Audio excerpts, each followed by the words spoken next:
Well, my home feed on Twitch tells me that the lesson of the day is some habits are hard to break. What does that mean? Don't worry about it. We're all loaded up. Let's copy our save file over to here. And then we will wait a couple of minutes and then we'll get started.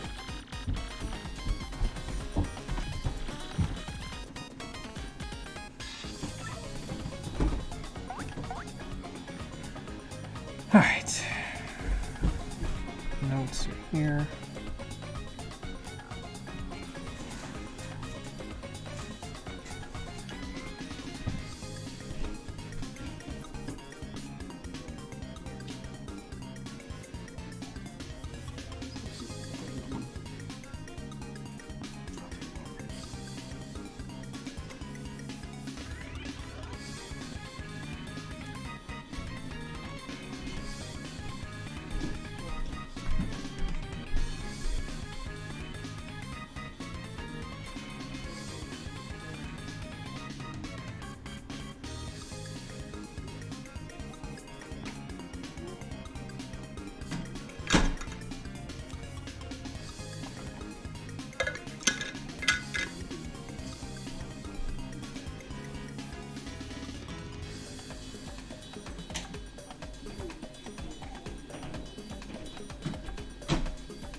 Okay.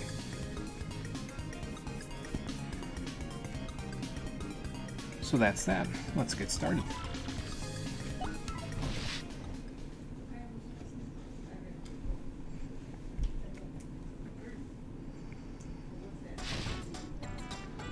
You know, normally we wait until the world is in imminent peril to do side quest hell.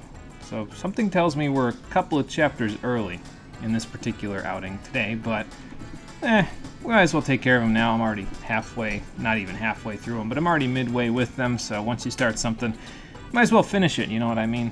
How you doing, everybody? Welcome back to Paper Mario, the Thousand-Year Door, the Stream Edition. Last time, I said I would meet you back here at the Glitz Pit after I beat my way into the Majors, and I did in fact beat my way into the Majors. I think we're rank 4 right now, if I remember right, so we're going to get to the championship, and we'll beat Rockhawk again, so we get the Champions Room. You never have to do this, but it does get us a decent chunk of coins, which is not too bad at all. And we can also get to see what everybody says in terms of their what they say before and after battles, because we didn't have Vivian, Bobbery, or Miss Mouse the last time we were here. So let's see what they can say when we go and do some fighting, shall we? Excuse me. So, I just beat Crawdaddy, so now we got Hamma Bamma and Flare to beat. I gotta get a couple of tattles while I'm there because I didn't get, technically you could tattle on all 3 of them, but you can see Hammer Bros in the sewers now that we beat Chapter 5, so I can get that there if it makes it easier to beat the battle. The Boomerang Bro and the Fire Bro, though, we can't see anywhere else in the game. They're not present in the game at all, so we'll have to get it while we're there. Chomp Country I think I already did, and then the Coopinator I already did, and I did Rockhawks as well. So, yeah, I got a couple of tattles left to do, but other than that, we should be fine. As long as we don't get like a don't switch your partners out type of a dealie here, we should be able to tattle on them. If we do, then, well, I guess I won't get them for the tattle log now, will I?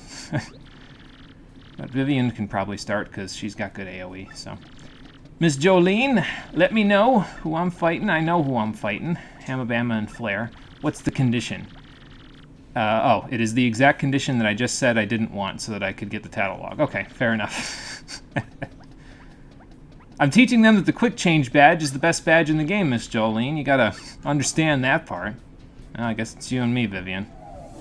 Let's hide here and see if the guy comes in and wonders where we are. Does it pause time while I'm in Vale? In terms of, like, the guy's timer to come in? It must, because that was about, like, way too long. But anyway. Hey, Lifeblood. Welcome back. How you doing? We're doing our next match. We are rank 4 in the Glitz Pit. We're going to beat our way up to the championship, and then after that we got more side quests to do. So we'll get started on that today. Wonder if the Fire Bro is going to take any damage from Fiery Jinx. Because he's got some fire, so I don't know if that would prevent him from taking damage or not. But the Superstar sequel. I see what you did there, Paper Mario, the 1000-Year Door. You remembered the Mario and Luigi series. But yeah, like I said, this is mostly just to show off the what the other partners that we didn't have before will say when you get into these fights. So yeah, I fought my way from rank 20 all the way up to rank 4 off-screen, basically, because we already did those. So I said, I'll just fight them off-screen so we don't have to watch me do it again, you know? So I think all these guys have 7 HP, if I remember right, which means if Fiery Jinx is piercing, then Quake Hammer plus Fiery Jinx should KO them. Or alternatively, I could just Earth Tremor and then Fiery Jinx. And I guess that would give me something to do with my star power now, wouldn't it? Yeah, let's do that. Since I can't switch my partner out, I won't get the tattle for any of these guys except for the Hammer Bro, but I'll get him later when we go to the sewers, so. Now, I know this deals piercing damage, but I'll, you know. I'll try to get as much as I can anyway to make Vivian's job easier. So. There we go. Hey, Conker, it's going good. How's it going for you there? We are messing around in the Glitz Pit once again. I am just fighting my way through. We're at rank, well, we're about to be rank 3 after I do this, so. I missed the timing on the thing. It does deal piercing damage. Okay, good. Because they have 1 defense, so normally you wouldn't deal 5 there if it didn't pierce, because it normally deals 5, so it would do 4, but yeah, it pierces, so that's good. Probably means it won't be powered up too much, but yeah, I guess we did overdo it a little bit, didn't we? Earth Tremor plus Fiery Jinx is a little bit of overkill, but it's fine. So that's Vivian's little thing, little spiel in between fights. Before and after, that is. Doing good, just got back from some shopping. Oh, nice, Conker. Hopefully you got everything you needed. And also, you don't have to go back out for more shopping later, because I hate having both of those things not happen when I go shopping. If I don't get everything I need, it's like, I didn't want to have to make 2 trips. And if I have to go out for more shopping later, it's the same thing. I didn't want to have to make 2 trips. So, I get that. Yeah, actually, I think we'll have Miss Mouse fight in this next round, because the Chomps have lots of defense, so piercing attacks would be pretty good, and she can pierce with Love Slap, so. And I can pierce with, like, Quake Hammer, or I could even Earth Tremor again, I guess, and then we can work on stylish moves later. We'll have Bobbery help out with the Koopa Troll. The Dark Koopa Troll that we fight on rank 1 there is actually a little bit easier now that we have Spike Shield, so I'll show it off once we get there, because he's a Koopa in armor, and if you can jump on his head, he's the same as every other Koopa, basically, and since we have Spike Shield, we can now jump on his head, so, yeah. Something found out yesterday on the 1000-Year Door wiki is that in all versions of the game, except the English version, Vivian is stated to be a trans woman. Yes, so that was why I was a little confused about Vivian's pronouns. I'm pretty sure they censored it in the English version, so that she's a she, but I don't know, some parts of me still want to say they, to be honest. Like, I didn't know they as a pronoun, really, until, like, much later in my life, and I played this as a kid, and I always referred to her as she, but they is just as legitimate. It's probably more legitimate, frankly, because it's not the censored version. So, what does the Coopinator have to say, by the way? I will check and see what everybody in the Major League locker room says. I think it's mostly throwaway lines, but I'll see what they have to say. once we go back in. I'm going to grab an Earthquake, I think, because that should help out against the Chomps. So there's something here, though, because Miss Mouse is getting a little feisty. Anything behind the counter that I missed? Hold on. No. Maybe it's over here. See how she's getting sniffly on the side of the area here? So maybe it's over here somewhere. Ah, there it is. Anything here other than that? Yep, something else here too. Can I, like, go back here, maybe? No. No, I cannot. But I don't think she's smelling that. I think she's smelling... I think there's a star piece, like, over here somewhere or something. Although that's a ways away for her to be smelling that, so... Ah, there it is. Yeah, just spin jumping. Usually when she's sniffling like that, it's mostly spin jump stuff, so...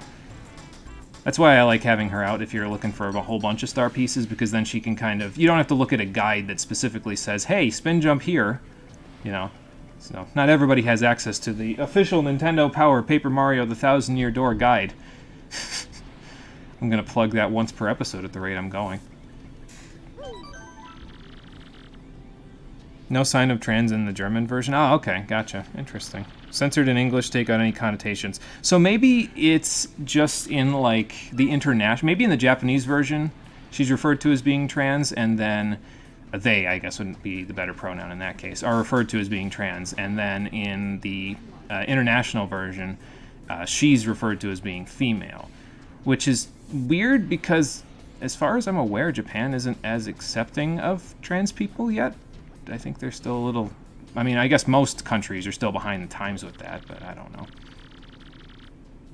One day we knew it would happen again, the rematch of the century, Coopinator, but... Yeah, it looks like you did a little training. Unfortunately, you didn't gain any levels, but I did, so... Well, we just did. Did you hit your head too hard? I mean, we did hit you pretty hard with all that stuff. So... Well, that's what we're up to. Hopefully we'll bring the league up a little bit from all this, so... Yeah, that's possible. It could have been lost in translation. Yep. It's possible. That happens sometimes with, you know... with games that are, you know, originally from a different language, so... Alright, Chomp Country a go-go. Let's see what the condition is for this one. Don't attack at all. Make your partner do all the work. Probably. Let's see. Win before you take 20 HP of pain. Okay, that shouldn't be too hard.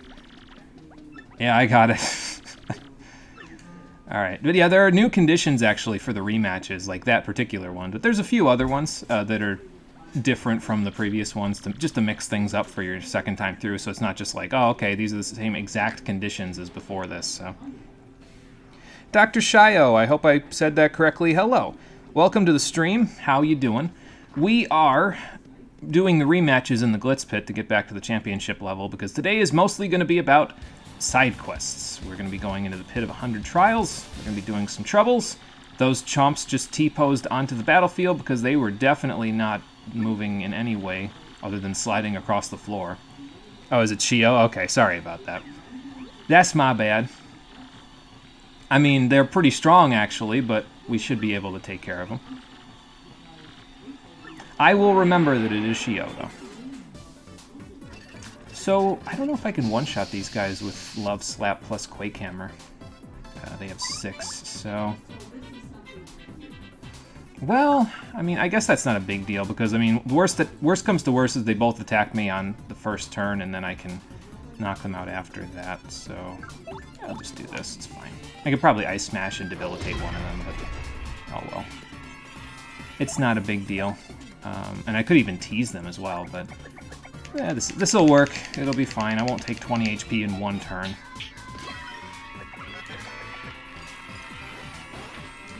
Ow. I'll take 10, though. Oh, I got the Super Guard. Nice. Let's see if we can stylish this Quake Hammer this time, because I need a little star power. Want to be at maximum for Rockhawk. Not that we particularly need it, but, you know.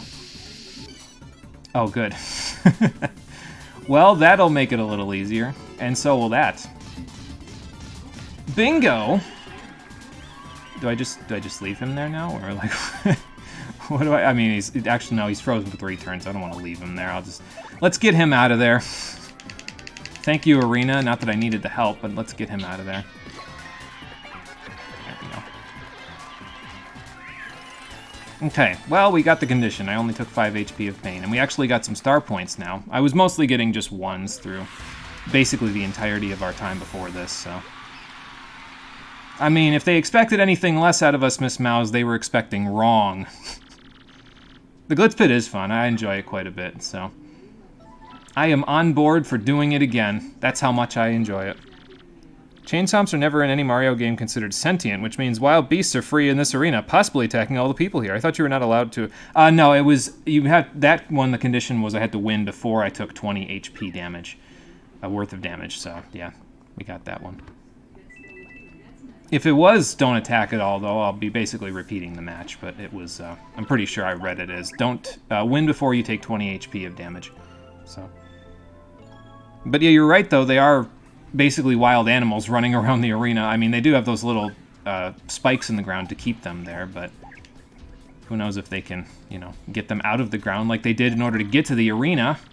Unless Miss Jolene, like, knocked those into the ground pretty hard when they got there, which is distinctly possible not what happened. But anyway, Bobbery, let's go fight the Coopinator, shall we?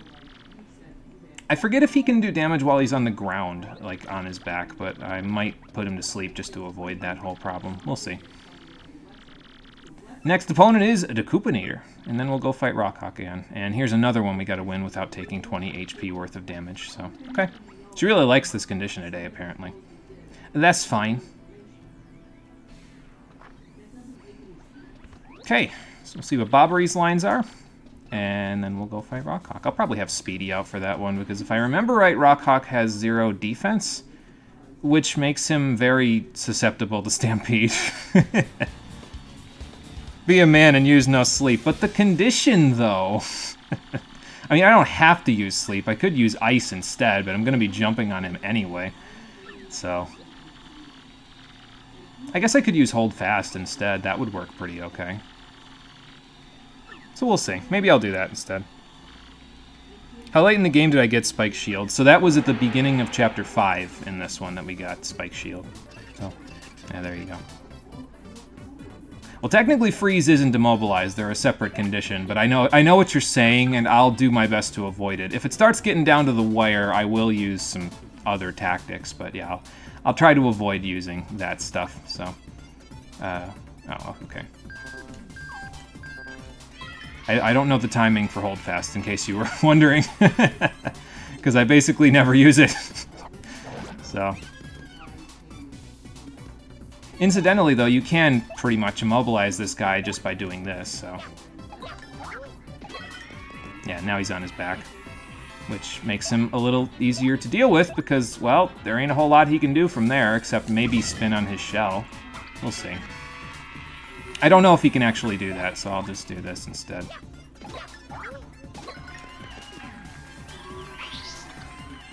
Yeah, yep, I guess I'm not going to need Hold Fast too badly now, am I? And, this will deal 2-4, right? So I guess I'm spin jumping again. That'll work. You get it mid-Chapter 2 in the N64 game? Oh, wow, that's a lot earlier, yeah. They probably held out on it to make it so that it was a little more balanced, because it's pretty good. It makes jumping in the late game, like, especially with Power Bounce and Jumpman and all that stuff, it makes jumping really, really effective. More so than your hammer, to be honest, like I said before. The hammer, in the end game in Paper Mario The Thousand Year Door, the hammer isn't really that good. I think if you were able to boost the damage of Super and Ultra Hammer's AoE damage, the hammer would be better, because then it would deal more damage than Multi-Bounce does, but yeah, it doesn't really make up for it. Yeah, well, that was easy, yeah, really. Once you can knock him on his back, it's a lot easier, so the extra challenge is fine. How long have I been streaming in general? So I was streaming consistently since December of 2017. I took a couple of breaks here and there with that. But so probably, I would say it's been about, like, that would be about 4 years and a few months. But with the breaks that I've taken, it's probably closer to like 3.5 years of streaming so far. So I've been doing, you know, it fairly consistently for a little while. It's all good. I enjoy it, and I'm making a lot more progress on my games lists that way than I did before this, so. Who do I want to bring with me for the Rock Hawk fight? Probably just Speedy. Like I said, he's probably fairly susceptible to Stampede, so. We'll see in a moment. Yeah, I've been at it for a little bit there, Shio, so. It's okay, though. Like I said, mainly it's about cutting down on my backlog of games that I've either played in the past and want to show off, or I have yet to play. And, I mean, in the time that we've played, that we've done all these games for the stream, I've probably finished, I want to say, like, over 50 games at this point. So I still have a lot left, but I'm getting there. I've made a big dent, so. All right, time for the championship match. I probably should have saved before it, but that's okay. It won't be that bad. Yep, sounds like a plan. You can rematch Rockhawk at any point in time, by the way, once you get to the Champions Room. So it's actually a decent source of coins because he's pretty easy. So, and we got to use at least one special move. Now that I can do. Yeah, old man streamer. Old man in real life and old man streamer. That's me. I think I did like a rough calculation. Like, I don't know exactly how long it'll take me to do each of the games on my backlog, but I will probably be at my backlog along with suggestions from the audience until I'm like 40 years old. So I will be at this until I am even more ancient than I already am. So at least I'll have a hobby though, right? That's the idea. You want to keep your brain entertained even into your old age. That's what I've heard anyway. So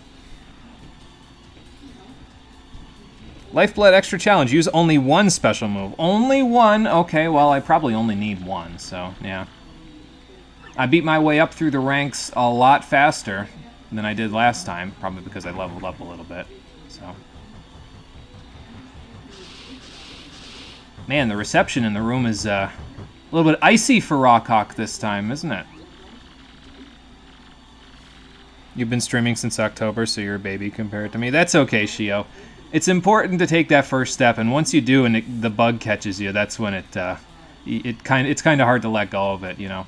So I would say make sure that you take some mental health breaks occasionally, because sometimes it's a lot to. I mean, sometimes it's a lot for me to stream like very consistently. So I try to take mental health breaks a couple of times a year, almost like taking time off of work, basically.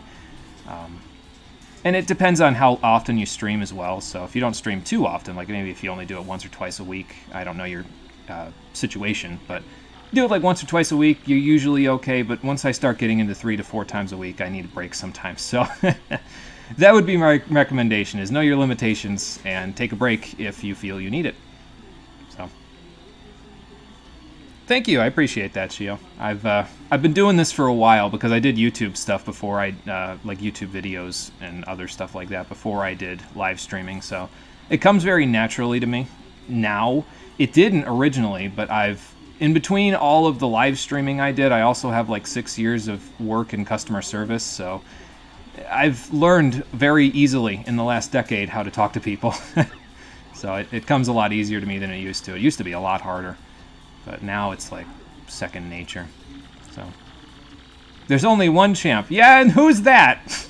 Because it ain't you.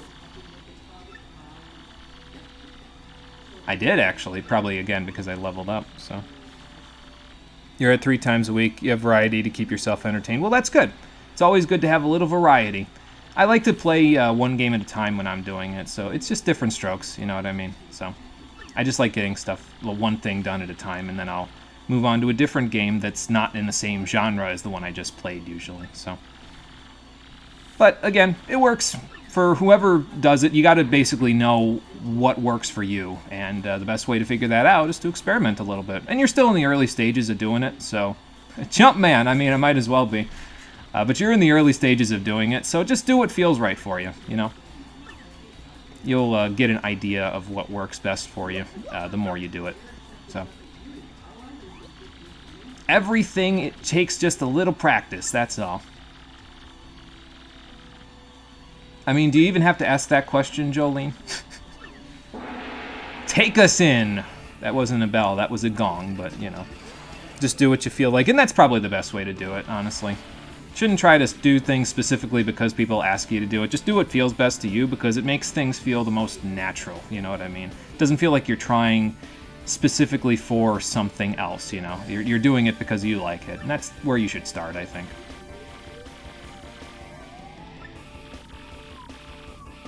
Alright, well, let's see what you got, Rockhawk. See if you've improved any. Answer, no. No, he hasn't. But I, however, have. So let's power lift up. And then we will be good to go. And this is the only power lift I get thanks to Lifeblood's little challenge. So that's fine. Lots of reds. Focus on the reds. If there's no reds, take the blues. Oh, okay. I missed that blue, but that's okay. You know what? That's fine. +2, +1 should work pretty well for us. Especially since Speedy is now Ultra Instinct right here, so let's, Oh, thanks. I didn't even see that. Thank you, Koopas. Let's Mini-Egg first, and then we'll Stampede next turn. How about that? So he even gets more eggs now that he's at level 2, so that's pretty good.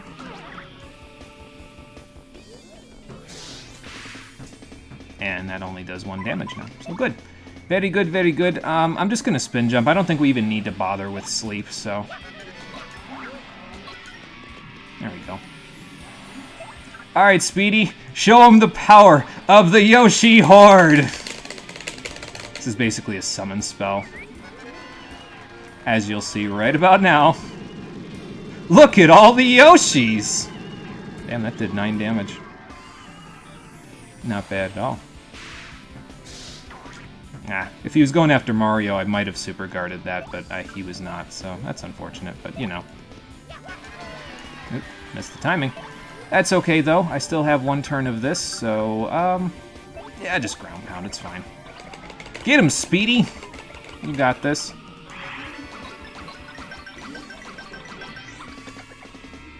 And there you go. Easy as that. That's a cool Waluigi emote you got there. Don't know where you got it, but it's pretty cool.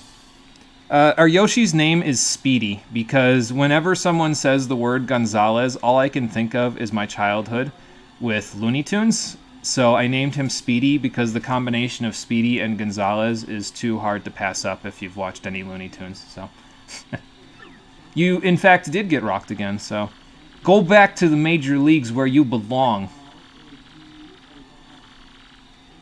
Something like that. I'm just glad you're playing it up because that was as underwhelming as the original Rockhawk fight where I actually used Sleep and Immobilize. Oh boy. Well, there we go. Give a helping hand to Speedy and Gonzalez. No, Speedy and Gonzalez, not just Mario. Don't let him take all the credit again. Well, we got our posh suite back, so that's good, with the shag carpeting and the gifts from fans. Nah, I ain't over the hill yet. I'll be there eventually. When I start growing gray hairs in this mustache, that's when you gotta worry, Miss Jolene. But until then, we got the Champion's Belt. Cool. Yeah, I think I gotta go. I got side quests to do and other crystal stars to grab, so... However, she does allow us to remain champion despite us leaving, so... Yeah, sounds like a plan. Maybe I will. Yeah, that could happen, but I don't think it's going to, so... Especially if we... Like, even if we were to do this once per chapter, and we came back and defended our title, it would be no contest after next chapter, because we're going to get 2 upgrades after the next chapter to our... excuse me, that was a bad one. To our gear, so... Your wrestler name in German is also Gonzalez? Okay, gotcha. Well, that helps a little bit. Easier to remember all the way through. I don't know what the hell that emote is, but it's pretty cool, too. Just check the YouTube archives. I completed 52 or 53 games, if you count the different expansions of 14 as separate games. I would count them as separate, yeah. So, yeah, that's impressive, actually. I've made an impression on myself, that's for sure. Ah, okay. Well, fair enough. I don't know Goomba, unfortunately. If he's from the original Paper Mario, I haven't played Paper Mario 64, so that's probably why I don't know Goomba. I never owned it as a kid. We didn't get an N64 until, like, after it was over the hill. So I'm not sure when the original came out, but it didn't come out when I was aware of it. That's the point. I only became aware of the series when I played this one, so yeah, it's the only one I've played. It's so good. No. Yeah, I've been thinking about going back and playing it one of these days, so maybe I will give it a shot. You'll notice, by the way, that we took a rest in the bed and it refilled our star power, so that's rather nice. I mentioned that when we got here originally, but yeah, there you go. So I can't take a bath or anything in the sink, though, so let's get out of here. And like I said, they'll leave that open for you for when you come back. Still can't go into Miss Jolene's office unless you're doing a side quest for her, though, so I guess we'll just make do with that. Did I even use that earthquake? No, I didn't. And I have a courage shell now to go along with my life insurance and all this cooked food. Okay. Well, I might use that later when we go to the pit, because I'm probably going to need it in the pit. Because I won't need it for, like, actual damage-wise, but I might need it in terms of, you know, giving myself inventory space, basically. Oh god, the crowds are here. Can Toads... Oh no, that's right, Toadsworth has a mustache, right? I was gonna say, can Toads even grow mustaches? You'd have to ask Toadsworth. I'll have him send you a message about it. Oh my god. Yeah, well, you know. That would be the bones in the soup, because if you put bones in soup, it gives it a much more hearty flavor. There you go. Look over here, please. Hello! It's me, Mario. Bed looks like wood, not tiger print. Yeah, I think that's about right, yeah. It's supposed to look like a tiger or leopard skin print of some kind, but it does. Because of the cardboard texture, it looks more like wood. So that's just great. Let's sell a courage shell while we're here, and then I'll just keep the earthquake and, you know, do something with that. I don't think I have... No, I have gradual syrup in storage, and that's about it, right? So... Ain't got nothing to spend these coins on. For now, there is something I can spend them on, and that is a whole ton of Pianta tokens in order to get a Danger Mario setup going, but I think Danger Mario is a little too much, to be honest. I think it's a little too overpowered, like, and by a little, I mean exponentially too overpowered for me to use. So, I might show it at one point, just to show you how to set it up, because I think, if I remember right, you need, like... With the way that I was going to set it up, I think you need like 1,300 coins, but, well, I don't want to set that up until probably after the next chapter when we get all the upgrades, so I can show you just how busted it is, but for now, let's leave and we'll go from there. Yeah, bone broth, indeed. It's pretty good, actually. It helps a lot in terms of keeping the hearty flavors for your soup. You should try it if you haven't put bones in your soup. I wouldn't put, like, small bones in soup. I would put bigger bones in soup, so, like, if you have a large pork or ham bone... Stick it right in there, or, you know, something like that. Because then, first of all, the bone doesn't fall apart in the broth while you're slow cooking the soup. And second of all, so you can, like, just take it right out, and then you don't have to eat it, and you can throw it away, or whatever you're going to do with it. But second of all that marrow and everything, it draws the flavor out of the bone itself and from the marrow, and it seeps into the soup, and the soup tastes a lot more hearty when you do that, so. Cooking lessons with Monochromium. I am actually dead serious with this bone talk, yes. If you put a big old bone in your soup, when you cook the broth, it actually makes the soup a lot heartier. Yeah, that's serious. That's true. Try it sometime. It works pretty good. So. No, it's a Mia Gonzalez, it's true. Can't even remember your own name, your old coot? Probably, yeah. I guess I really am over the hill. Jolene was right. See, Conker knows what I'm talking about with the bone talk. There you go. I think I need Bobbery for this part, because if I recall correctly, there is another Shine Sprite up here that we can go grab. Oh, the other reason, by the way, why I can't do the Danger Mario setup for now until after Chapter 6 is because we don't have the card for it. We need to get a certain card, because not only do the cards unlock mini-games at the Pianta Parlor, they also unlock new items that you can buy with Pianta tokens, so... Here's another Shine Sprite right here. Let's go upgrade somebody with that. I'll probably upgrade Koops with it, so... To be fair, bones and stuff are how you make stock for soups. Yes, and that's exactly why it works so well, because It's just like you're making the stock, except you're making the stock a little bit more than just the stock. You know, you could put stock in it and then use that, and it's like 2 stock almost, except not as salty. I have 0 Pianta tokens. Well, so, since we didn't play the slot machines yet, let's play the slot machines, shall we? Why not? I'll start with 6, and then we'll go from there, because I think if I remember right, these slots actually have pretty decent chance of paying out, so...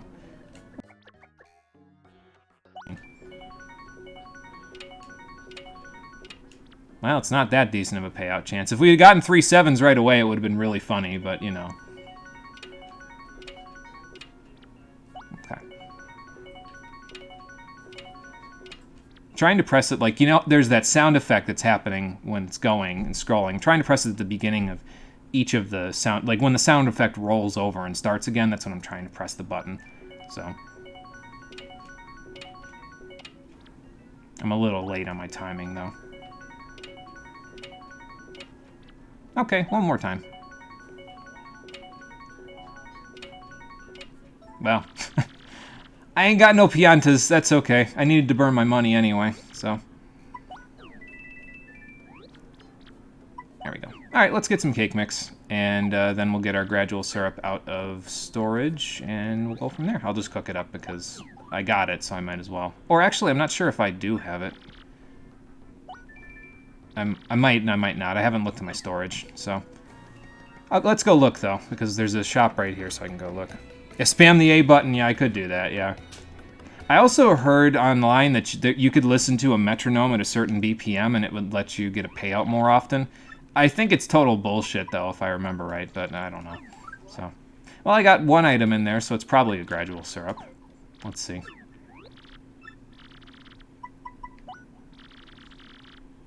You've never heard of Bones and Soup, so of course you question it. No, that's fine, Lifeblood. It's okay, but that means that I can broaden your horizons a little bit, so there you go.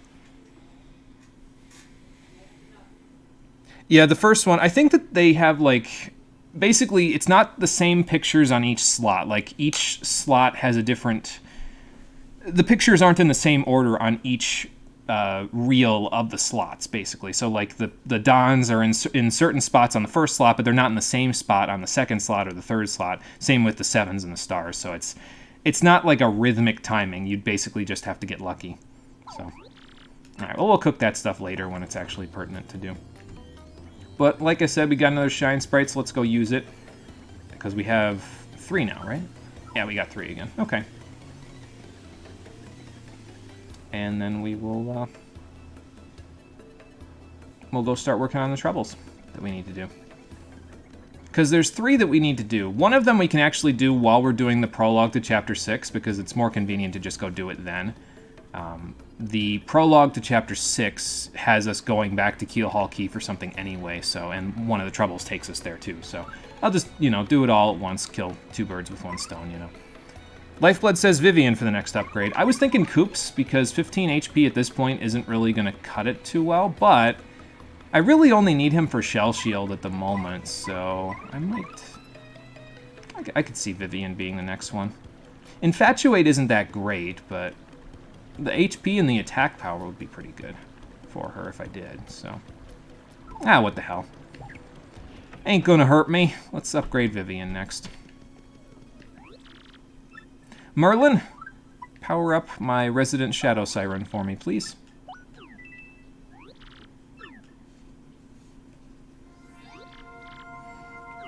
Okay. Oh, that's right. I have to talk over this, otherwise YouTube's algorithm is going to think that this is a Michael Jackson song. Yeah, that's just great. I still don't understand how that even works. It doesn't sound anything like it. Like, I looked up the song that it said it was, and the first 10 seconds... You can very vaguely hear it, but it's like a way different version of that sound effect there, so I don't know. Well, here's Infatuate. It confuses all enemies on screen, and it's a little less expensive than Fiery Jinx, so if you want to, you could use it. It's probably not too bad, but I usually just prefer to use Fiery Jinx because it's lots of damage, burns, all around good things. Why would I confuse them for no damage if I can burn them for 5 and then 1 next turn, you know? Okay. Before we take care of Pine Tea Jr.'s trouble, finally, and make our way deep into the pit of 100 trials, let's tell that person with Eve. I want you to meet and speak to someone for me. I'll tell you all about it at my house in Twilight Town. Okay, let's go see. Oh, okay. No, you're good. And I'm not playing anything that, like, requires me to be looking at the screen the whole time, so don't worry about it. Yes, I can imagine speedrunners do love Vivian's Fiery Jinx because it's a very powerful AoE move. Honestly, it's probably your most powerful AoE move. Stampede can get there too, but it inflicts all of its damage in small intervals, so if the enemies have a defense stat of any kind, it doesn't do as much as Fiery Jinx. Meanwhile, for 6 FP, you set them on fire and you do 5 to 6 damage to them, and it just, it's incredible. It's even better than Bobbery's 4th move, which does more damage, but also costs more FP, so... Yeah, I'm gonna need Speedy for this part because I gotta get back to Twilight Town, so... Let's ride around on Speedy since... I forget who it was yesterday. I think it was Piece of Yoshi said I don't ride around on Speedy enough. Probably mostly because I don't want to break my poor boy's back. Look at how hard he has to try just to keep me on his back, you know? Yeah, and Fiery Jinx is faster than Yoshi's. It's also, you know, easier on the hands to press because you don't have to be pressing the L and R buttons, which are context sensitive, so... I thought I wasn't going to make it there. Anyway. Alright, back to Twilight Town, and we can actually go there because now I actually have my, you know, my pants back that have my name on them, so... Alright, this Eve person. Don't remember where she said she'd meet us. I think she's on this side of town, if I remember right. Hey, Tuppo John, welcome back to the stream. How you doing? We are doing side quests today. We are in Twilight Town because we're doing the side quests that become available after Chapter 5, including going to the Pit of 100 Trials. That is a part of today's process. So we'll be getting to that soon enough. As soon as this quest is over, actually, but I need to find the lady first, so... I don't remember where she is, so... We will find her, though. I'm not too concerned. She's not in the mayor's house, though. I know that, so she must be, like, right here. Nope, you are not Eve. Well, I mean, yeah, that would be a problem if you don't leave the room. It doesn't really help you too much. I should have probably been paying attention to where Eve said she'd be in the message, but I definitely was not, even though I read it. So I am done with Chapter 5 right now. We're in between Chapters 5 and 6. We already did the interludes with Peach and Bowser in between. But I did not do, what's it called? I did not do start Chapter 6 just yet, so. She's in her house. Which one is her house, though? This is the lady in the kid's house, right? This isn't Eve's house, I don't think. Yeah. This isn't hers, because this is not... Oh, this is hers. Okay, I was under the impression that she looks different. Okay. That's my bad. Sure, we can step outside. I thought it was a different Twilight Town resident. I didn't realize it was this lady. That's my bad. I blame the official Nintendo Power Strategy Guide that's standing right next to me that I can look at, and it shows a completely different Twilight Town resident in the client picture for that one, so... Yeah, God knows which is her house. I sure didn't until just now, so... Podley? Your former love? Well, I know who Podley is. That's the guy that's the barkeep in Rogueport. Oh, really? I wouldn't have guessed with him, but... Wonder if that's where her kids came from, or if she had kids with somebody here, you know? A broad shroom play. Oh. Well, that's not very nice. Yeah, Yeah, I mean, even if you couldn't be in the same play, I wouldn't think that he'd want to leave, but... Okay, gotcha. So you ended up, yeah, leaving. Wow. That's a bit of a sad tale then, yeah. Well, there's some fulfillment there, but it's, you know, not the same as... Well, actually, yeah, he is running a Chicola shop in Rogueport, so... Okay, yeah, I'll see what I can do. Oh, that's your stage name. Okay, gotcha. I will do what I can for you, Eve. Alright, well, let's get back then, Speedy. This is gonna be a bit... I think I know where this is going, and I don't think she's gonna be very happy with the results, but... oh well.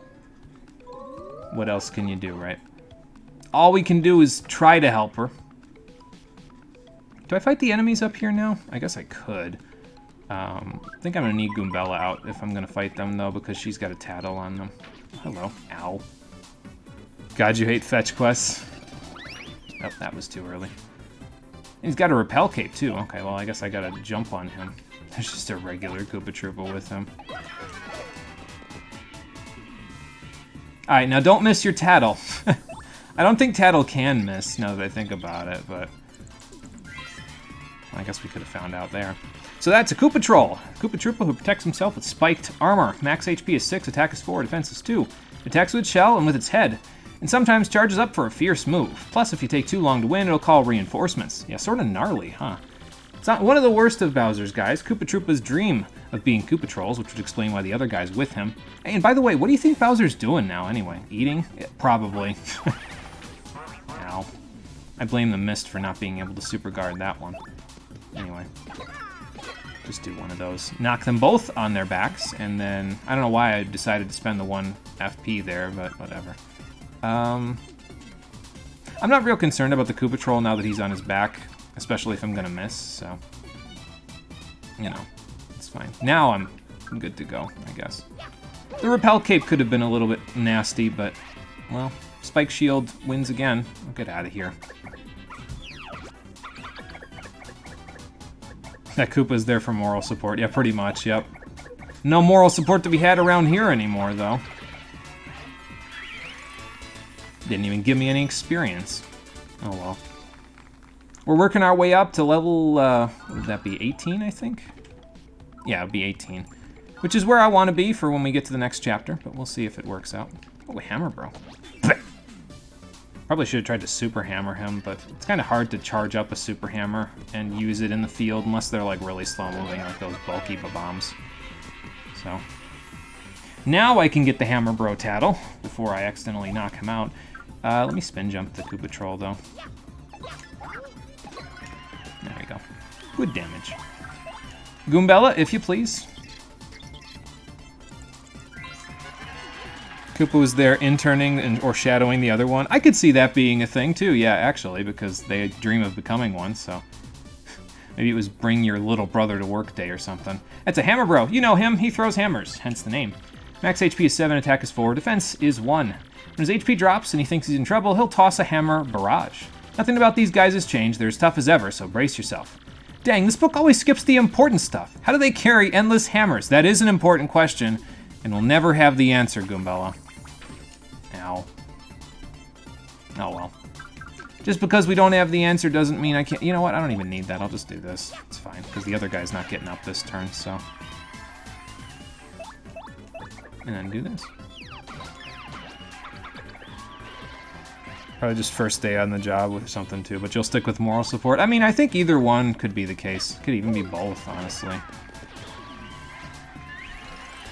There we go. Now we're getting experience again. Absolute storage space, Goombella. That's all you need to know. Yeah, and don't ask what that abbreviates to. Because that is not something your fragile mind needs to worry about, Goombella. Do I want to go to the inn? I mean, I'm going to see Podley, and I'm missing 10 HP. Or do I want to just go buy a Super Shroom and just use it? Nah, I'll go to the inn while I'm there.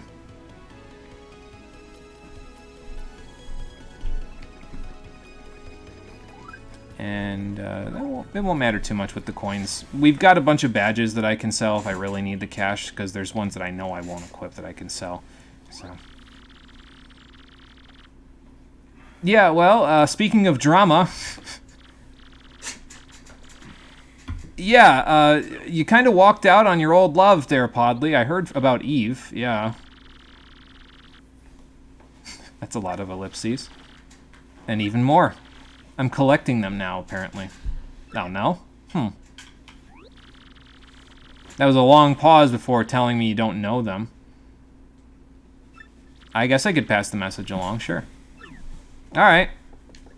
Well, oh, yeah, he had another line to say there. Probably something like, oh, my sweet Eve, because he's remembering her.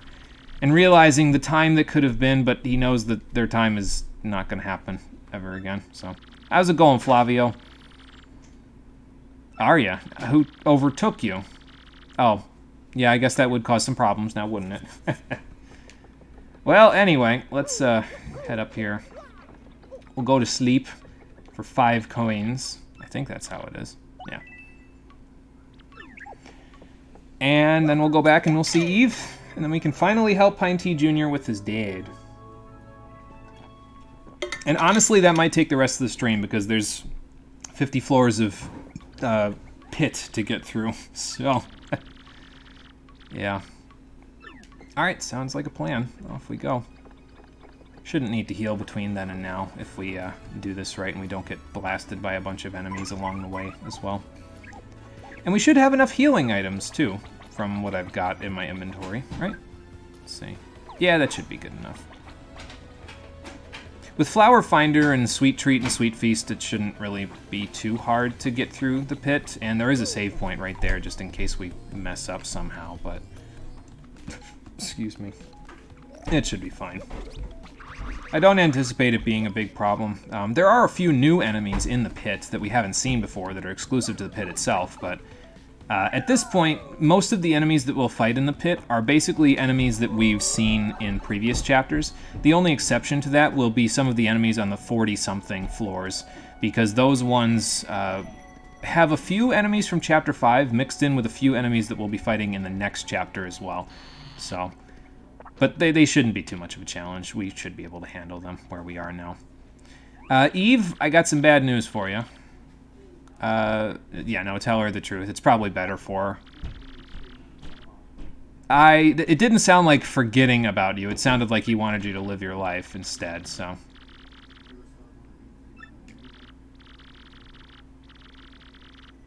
It's fair. 3 kids takes a lot of, yeah, effort, so. Oh, good. Did I get you on the Shroom Fry Life? Oh, I did. Well, I don't know if it's Shroom Fry Life, but definitely something from Zesty's shop. And she'll even give us one as a reward, a meteor meal. It gives you 7 HP, but it also gives you HP regen. So that'll actually be really nice for the pit. I might actually use that for some of the tougher battles later on. So, well, I'm glad to hear that you're doing good, Eve. So,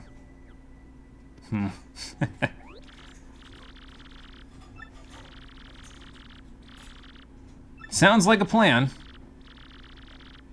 Oh, don't worry about that. That's with all that, with the meteor meal that you gave me and everything else, so. That's a nice little side quest. I like that.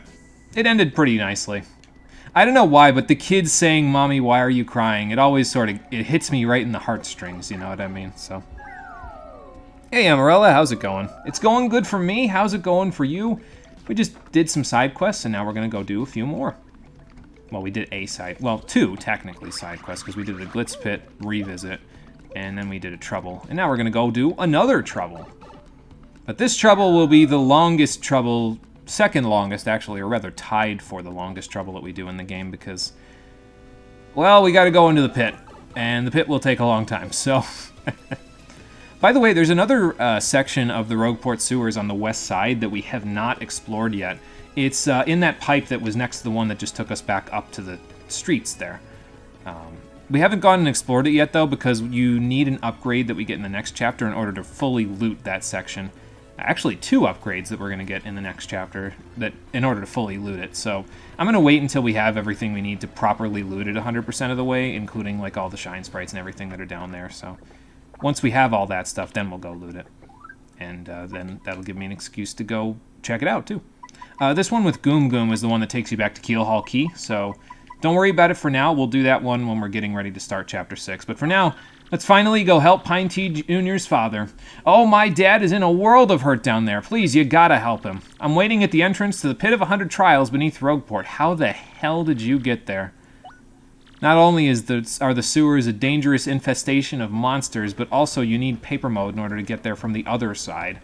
So, you can get there from the west side by going in that direction that I just mentioned, but yeah. Doing good. Spent like all of Sunday and a chunk of Monday modding Fallout 4 with 384 mods. That's a ton. Don't know what one of them did to shotguns, but they make you sad, which may be an actual pellet-based damage fix, and you just need to go for center of mass with them. Oh, okay.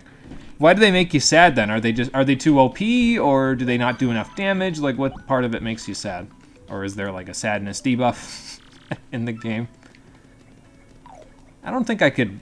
let me think about that. I think the most mods that I've ever installed on any PC game, I think I've gotten up above 100 on Skyrim at one point on the special edition. I don't think it played well when I did that, but I think I got above 100. I usually stick right around the 50 mark with Skyrim. It's usually enough. I really got to get my load order processed for when I do the stream of Skyrim, because I'm going to do that at some point, and it's going to be a long stream, so we'll see what happens. Oops. One hammer hits another. Oh, weak going for headshots just doesn't seem worth. Oh, okay, yeah, that would be a bit of a problem then, yeah. Which is why you're like, maybe it's center of mass thing, you just got to hit with more pellets. Well, maybe, because I could see a mod maybe changing the way that the pellets work so that they just do more damage the more of them you hit with them, you know? So I could see that being a thing. Let's see, who do I want to swap with for the Goomba? I could just super guard the Goomba, but it's okay. Let's test out Vivian. She just got an upgrade. Let's see how much damage she does to the Goomba. This poor guy. 5 damage. Very nice. I missed the timing on that, but that's okay. Practice makes perfect, after all. Alright, we woke him up, but that's okay. We'll just do this, and off he'll go. Be a different kind of dreamland. Be a nightmare in dreamland, even. It's another one I gotta play for the stream one of these days. Well, time for a little testing, it sounds like, Amarella. See what makes those shotguns work better. You know? I'm sure you'll figure it out. You're a smart person. You got this. Well, okay. Thought I could shimmy around that, but evidently not. That's okay. Well, we gotta figure out... Let's see. 1, 2, 4... Yeah, that'll deal enough to do the hammer bro. Then we can get Goombella out here and tattle on the Magic Koopa. Oh, it did 3. Yeah, I forgot. I forgot how spin jump worked. That's my bad. Yes, it is in fact a blue Kamek. And, well, we'll find out just what kind of blue Kamek it is. I think blue is his standard color, if I remember correctly. But I don't remember correctly. That's like half of the conversations we have on the stream, is I don't remember correctly. That's a Magic Koopa, you know, a Koopa Wizard. Max HP is 7, attack is 4, defense is 0. I wonder why Magic Koopas specifically grow canid teeth like that. Like the you know, the fang-looking teeth that he's got there. Because other Koopas, I would imagine, don't have those because they don't stick out of their mouths, you know? So... It'll throw a load of pain our way while using magic to help its buddies. What a creep. And when there's only one of them, it splits up into multiple copies to mess with us. Stop this thing fast or we'll be in a world of hurt. So let's see him split because he's by himself right now. Oh, that's right. I can put him to sleep before he does that, so goodbye. And don't let anybody tell you sleep is not good in this game. Sleep is incredibly good in this game.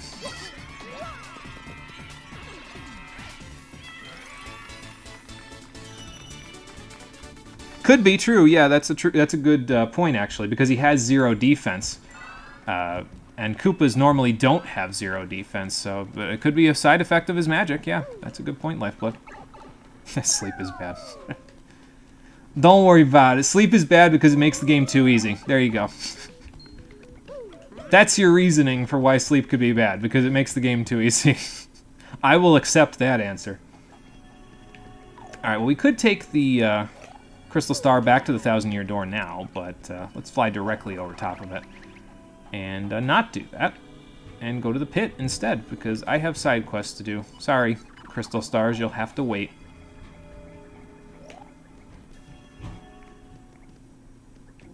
Oh, here's Pine Tea Jr. Oh, the save point isn't right here, it's down there. Okay, well, hold on, I'll go hit up the save point before we go, because I don't want to do this without having saved, so... Yeah. There we go. I forgot to take a drink while I was saving. Alright. Let's enter the pit of 100 trials, shall we? We'll be doing 50 of them today. 100 at this point is doable, but not really in my wheelhouse because I'm not really planning on being here for the next 5 hours. I don't know about all of you. I know for a fact that Lifeblood will be sound asleep before even we get to that point, so yeah, I'm not planning on being here that long. It'll probably take 2 hours just to get down to level 50 from here, so yeah, it's okay though. Actually, I might as well keep Goombella out because I'm going to need her to tattle on some things in the beginning here as well, so... There's a few other pipes here. This one's the shortcut from the rest of the pit, and that one up there comes from the west side of Rogueport, so, yeah. Well, we're almost halfway there on star pieces. That's not bad for somebody who isn't actively looking for them, so... Sephiroth level 1 run, let's go. Level 1 pit of 100 trials, yeah. You could do early pit in this game. You could go in it as early as before you beat chapter 1. But it's tough. It's doable. It's just pretty difficult. So you really have to be careful with fighting the enemies early on until you get some better badges. So you'll get some good experience, though. I think you end up being like level 20 or something like that by the time you get done. If you don't have like a cheat installed that prevents you from leveling up, so... I did take your trouble, Pine Tea Jr. Sorry it took so long, but what's going on? Oh, that's not good. Yeah, but isn't the pit's treasure, like, all the way at the bottom? I don't think he's gonna make it that far down. Who does he think he is, Isaac? I'll get your dad back, Pine Tea Jr., don't you worry. Alright, danger, do not enter. This pipe is the entrance to the pit of 100 trials. First attack and bump attack badges don't work, so beware! Yeah, so first attack and bump attack would normally let you defeat weak enemies in one hit. Some of which might be actually in here because we haven't, been here before this, but yeah, we don't have to worry about that for right now because we don't even use those badges. Oh, I got a mover right away. That's funny. So this is looks like the shopkeeper from the Great Tree. And basically, you talk to him, he's a mover. And he will, if you pay him, allow you to go down several levels or back to the entrance if you really need it. So you can go down 2 levels for 10 coins, 5 for 30, or back to the entrance for 10. I'm going to not do any of that. Let's do this legit, shall we? Because that way I can show off the whole entire pit. But yeah, you'll encounter them on a few floors, and if you really want to skip down the pit, you could just pay him to go down 5 levels. I mean, you're not really missing much, especially on the early levels. Like, there's not much to it. Like, I mean, look at what we've got to deal with here. Like, Spinias and Spanias, like, that's just not going to cut it, you know?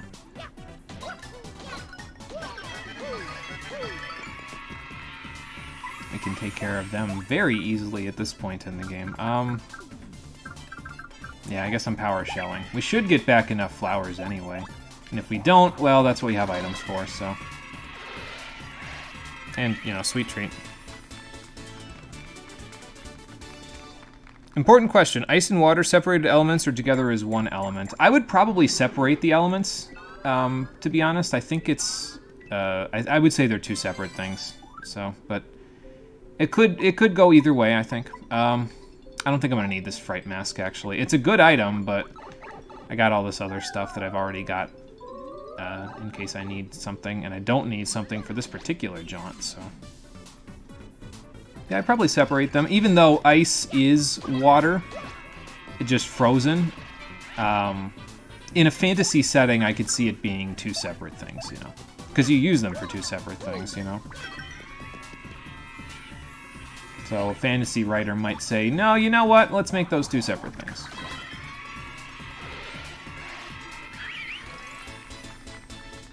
Now, I could, Earth Tremor and then use flower points to get my stylish back up instead of just, multi-bouncing and power shelling for the first 40 floors. That might work a little better. Because I'm not going to get back all of my flower points from each of these early battles, because they just don't give enough stuff to do that, so...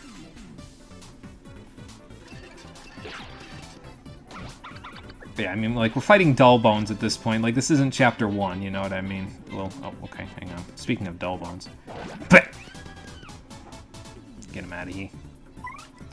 Alright, Goombella, we need your help. Tattle on that new type of Goomba. What do you suppose it is? Well, it's a Gloomba, so let's see what they can do. Basically just a beefed up Goomba. So, it's a Gloomba.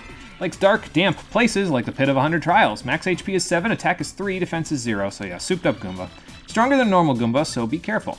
That's not a healthy color for a Goomba, but it doesn't mean it's sick or anything, so don't show any mercy. Got it. I would recommend... Actually, I think you can get a Sleepy Stomp on level 10, so that would make this fight a lot easier if you're coming in here in the early pit. Like, if you came here in Chapter 1 or something. Like, after you got Paper Mode, if you came in here, it would make it a lot easier if you just use Sleepy Stomp. But if you don't have it yet, then you're going to be getting it. Just not yet, so... She can beat that guy in the next round, so let's sweet treat, shall we?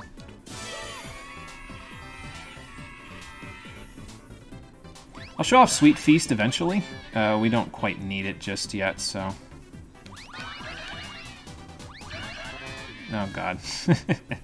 I'm gonna hit every one of those, aren't I? Well, thankfully, I only need, like, that, basically. And then I'll be good. Actually, Goombella needed 1 more HP, but that's okay. We can get that back, no problem.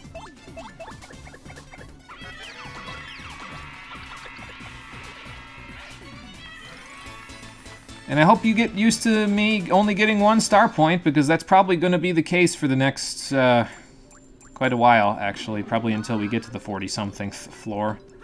So...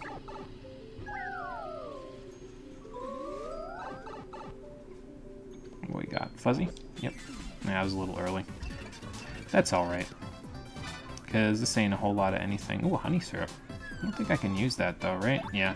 That's what happens when you've got too many items in your inventory. It just gets rid of the item, basically. Like, they throw it and they miss, basically. And then, well, I have damage dodge, so if I properly time the block on a Fuzzy, it doesn't matter that he's going to attack me next turn, so... Like that. See? Easily get away with not taking any damage from him, now that we have damage dodge. 1 of them, anyway. You can equip more damage dodges, by the way, if I recall correctly, and it'll give you increased... It'll increase it even more. But I only usually use the 1, so... And I'll collect the rewards because, why not? I'm going down here anyway, so I might as well. I actually do need a lot of coins, though, if I want to show off the Danger Mario setup. Like, you need, like, I want to say 1,300 coins in order to properly set up Danger Mario, due to how many coin or Pianta tokens you need to buy.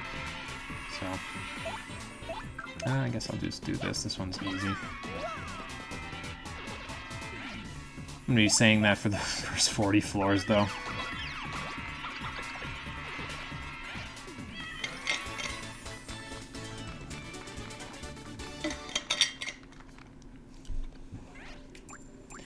Oh, and a heart. That'll actually help, because that'll give Goombella back the 1 HP she's missing.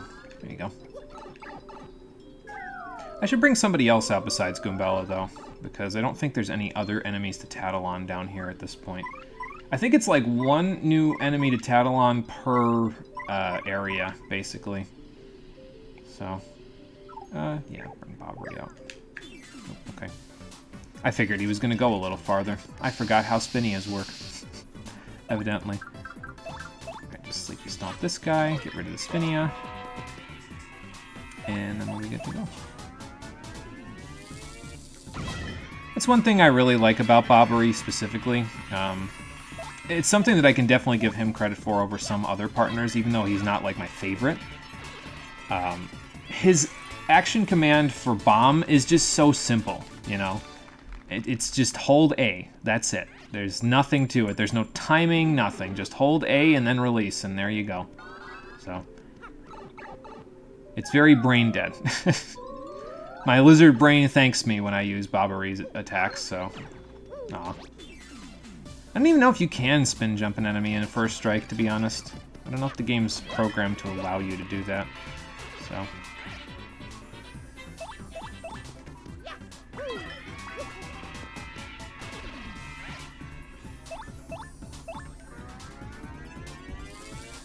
Thinking about it, you know when I might show off the Danger Mario setup? Like, I might go buy the stuff for it before the end of the game, but, like, I might go do it in the post-game.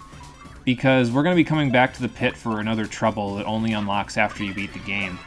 And, once we do that trouble, we're going to have to go all the way down to 50 floors again, so why not demonstrate the absurdly overpowered setup when I'm done with the game, you know, and I've already beaten everything else the legit way. So it seems to me like an appropriate time to do it, but I don't know. There we go.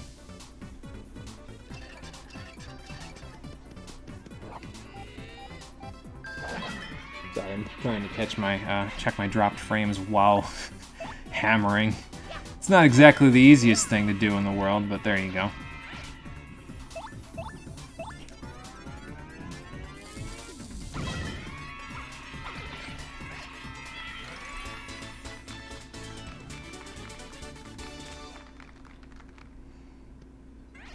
I don't know if I have too much color commentary for the rest of this, to be honest. It's kind of unassuming, I guess. Something comes up that's interesting, then maybe I will have color commentary. But oh, actually, that's something interesting. We've already made it to level 10.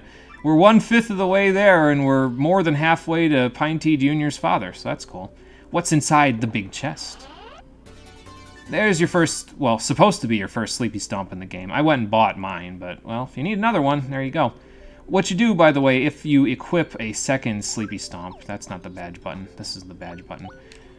Basically, what it'll do is, it's like it says here, it requires more FP, but enemies will stay asleep for longer. But honestly, 5 turns of sleep is already atrocious. Like, that's way longer than most status effects last in the game as it is. So I wouldn't even bother with needing anything more than that, so... You know what I might equip right now? I might equip just Happy Heart, because, I mean, we don't really need Happy Flower. Flower Finder's kind of doing that for us, and I don't need Jumpman or Hammerman because this isn't a boss fight. So I might just equip that like it is, and then we'll, you know, just wait for the random 2 regeneration. So you can return to the entrance to the pit if you go through this pipe, but I wouldn't recommend it, especially if you're doing what I'm doing, because that would be a shame. Then you'd have to repeat the 10 minutes of work you just did to get here. Oh, good, a Paragoomba. Well, now I'm gonna need Goombella, so... Okay, so I got hit while in midair by a Spinia up earlier, and this is not going to tattle because it's going to turn to a regular Goomba. And then after that, I hit him in midair, even though I was way the hell below him when I did it, so...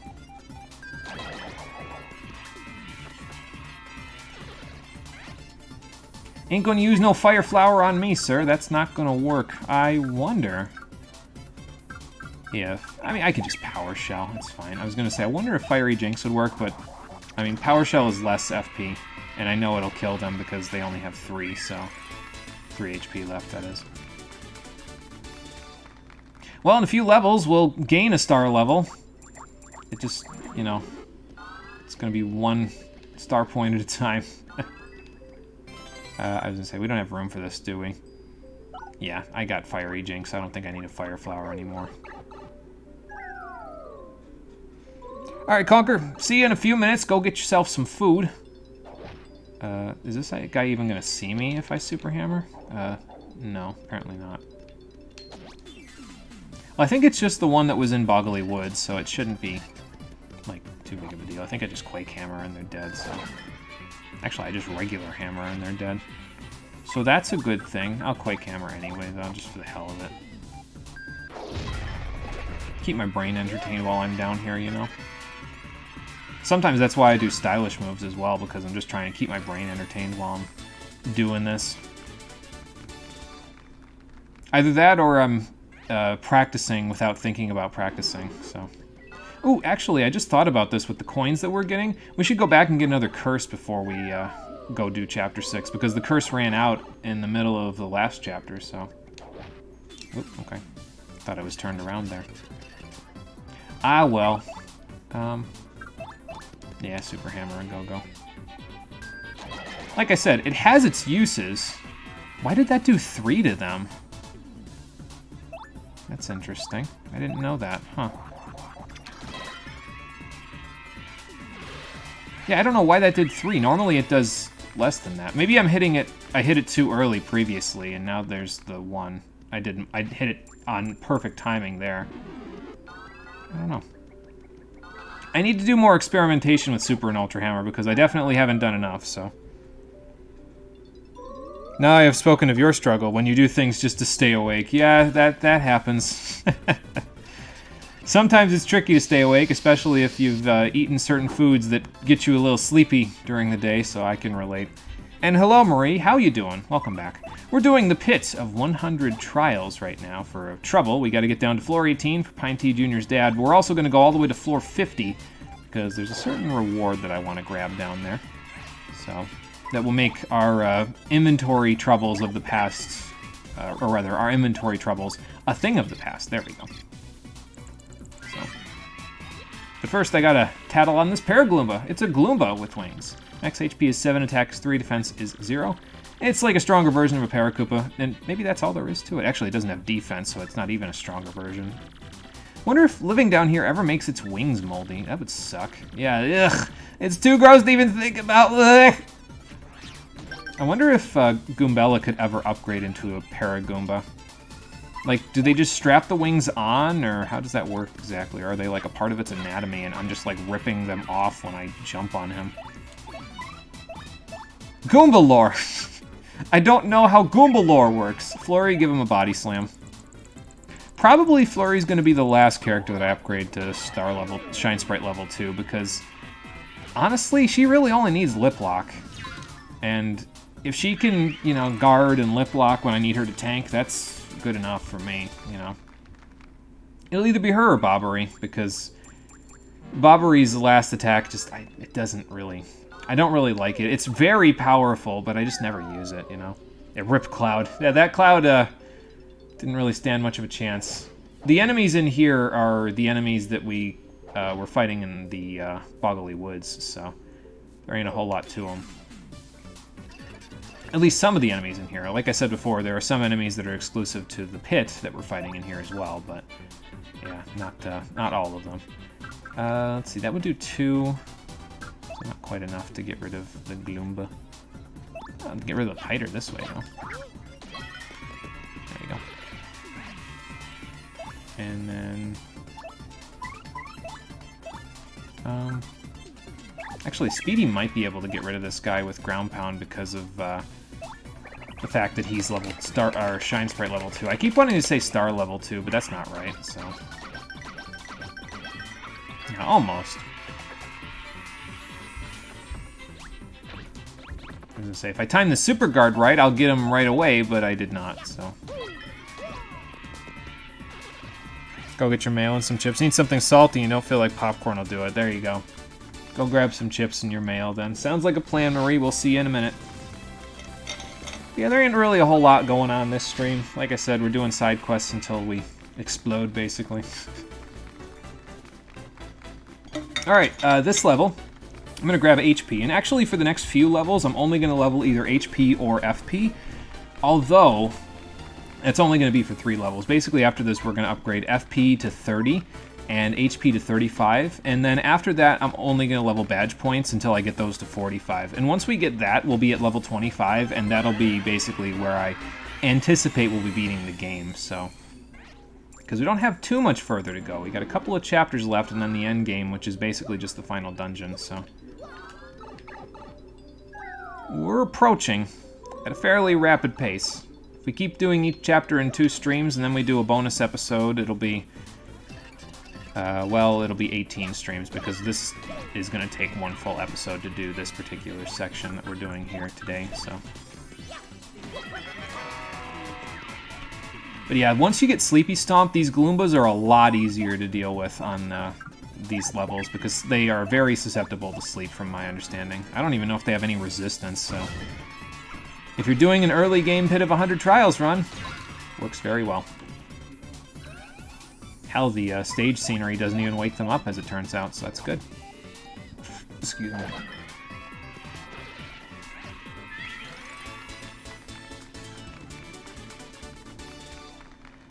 think I need to start eating more neutrals when I eat lunch, because I ate some acidic stuff. Now, I did a baking soda rinse, so that's probably cutting down on the amount of gas coming out of my stomach and into my mouth where I burp, but, you know, still need to probably eat a little bit less acidic stuff until, you know, after I do the stream, and then it doesn't matter anymore. So, Bobbery, I don't think you're going to do very well against these guys, because they are kind of immune to explosions, if I remember right. It's one of those things that, like I said, it's really odd with Bobbery, because in Paper Mario 64, I forget if it was Lifeblood or Sephico mentioned that the Babam partner in Paper Mario 64 had a way of inflicting physical damage that was not explosion type, so they could actually deal damage, even though it was a minor amount, to enemies that were immune to explosions. But Bobbery cannot do that, unfortunately. Oh good, that'll actually kill him with the burn and the super guard. That was smart on my part. I didn't even think about it that way, but there you go.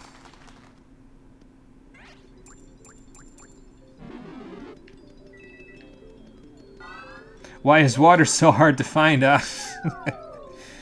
It could be a bit tough. And oh, there's his dad. Hang on, let's get him. There's a beaten up toad lying on the ground. I should probably beat the enemy here first. There we go. And then I can take care of him. I do love the set of mods though. Well, good, Amaral. It's always good when the mods come together like that, you know. So I was gonna say I'm gonna test out Super Hammer again, but I guess I'm not gonna because I got rid of that guy in one hit. So.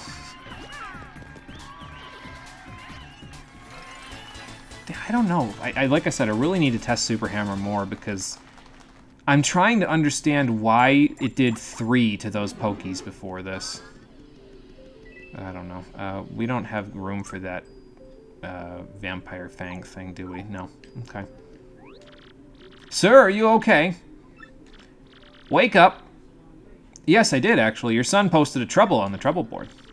Well, that's not the only reason I came here, but he doesn't need to know that, so... Okay, I will do that. Because we're on level 18. Well, come on down here with me, Pine Tea Jr.'s dad.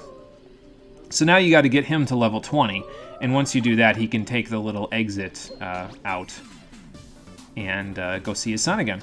So we'll let them have their little reunion while we go further down in the pit, and then we'll look at the end of the quest once we get out and we've got our prize at the end of the rainbow.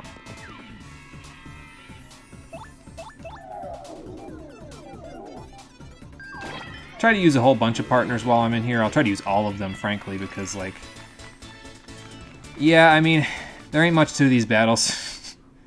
Probably because you could do them, like, way earlier in the game without any problems, but, you know. Oops, excuse me, Pine Tea Jr.'s dad. We're almost there, I would assume. Yes, so this is level 20. Yeah, head on up that pipe. We'll meet you there in a little bit. We got some other stuff to take care of. I think they should be waiting for us once we get back up. But first, we can also grab Fire Drive here. This is also a really nice badge for early pit runs because it's a little bit of a less powerful Fiery Jinx. It hits all ground enemies with fire damage. It deals 5 damage to the first enemy it hits, and then 1 less damage for each subsequent enemy it hits. So it'll deal 4 to the second, 3 to the third, and so on and so forth. It costs like 5 FP to use, so it's very expensive. But it's a very powerful move to be getting only on the 20th floor of the pit. So if you're coming in here in Chapter 1, it will probably deal pretty good damage to most things, although Hooktail, I think, is immune to fire, so won't deal good damage to her, but, you know. Who haven't I used down here yet? Probably just Miss Mouse, so I guess we'll bring her up from the next floors. Unless it's something I need to tattle on, in which case we'll switch that. Yeah, that is something I need to tattle on, so I'll switch that. I probably can just jump on everything now. Like, I don't even have to worry about spikes. It's just like, oh, well, Spike shield to go-go. Oh, good. Mist and a bandit. This is gonna suck. And some spiky Gloombas. I could clock them out and wait for the mist to leave, I guess. That would work pretty good.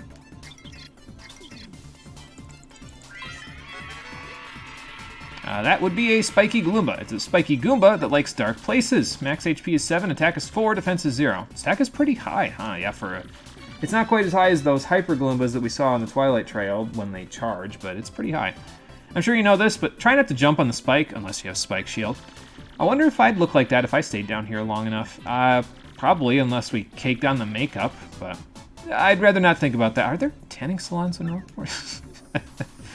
I like Goombella's random thoughts. They're always good. I think I might use the Earthquake here because it'll kill the bandit in the back, and we've already got him tattled from the Glitz Pit.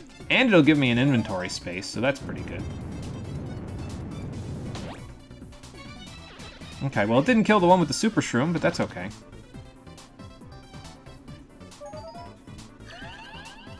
It also didn't hit the Babam, which means that I don't have to worry about him too much either, so... Ow. Ow.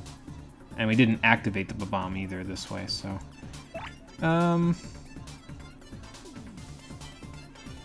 I could get away with a Fiery Jinx, I think. Because that'll blow up the bomb, and then I might get the flowers back from getting the bingo wheel. So let's see what happens, right? What's the worst that could happen? I miss an action command? That's a possibility, actually, but... Yeah, like I said, fire instantly defeats the bombs on the battlefield, so that's good. And we did, in fact, get a bingo. So that'll refill our FP, and then we can just jump on this guy normally. Welcome back, Conker. I think if I remember right, we're on floor 21, so we're making good progress, actually. We might get this done faster than I thought. Because really the main challenge, and by that I mean challenge in quotes, is going to come from floors 41 to 50. So, oh, Super Shroom. Well, that's not a bad little prize, I guess. Do I need it? I mean, I might honestly use it right now just to refill that 1 HP. Yeah, I'm going to do that. I could have used it on Goombella, I guess, too, because she has 2 HP that she needs to get back. Or I could just bring her out for the next fight, and then we can restore it after.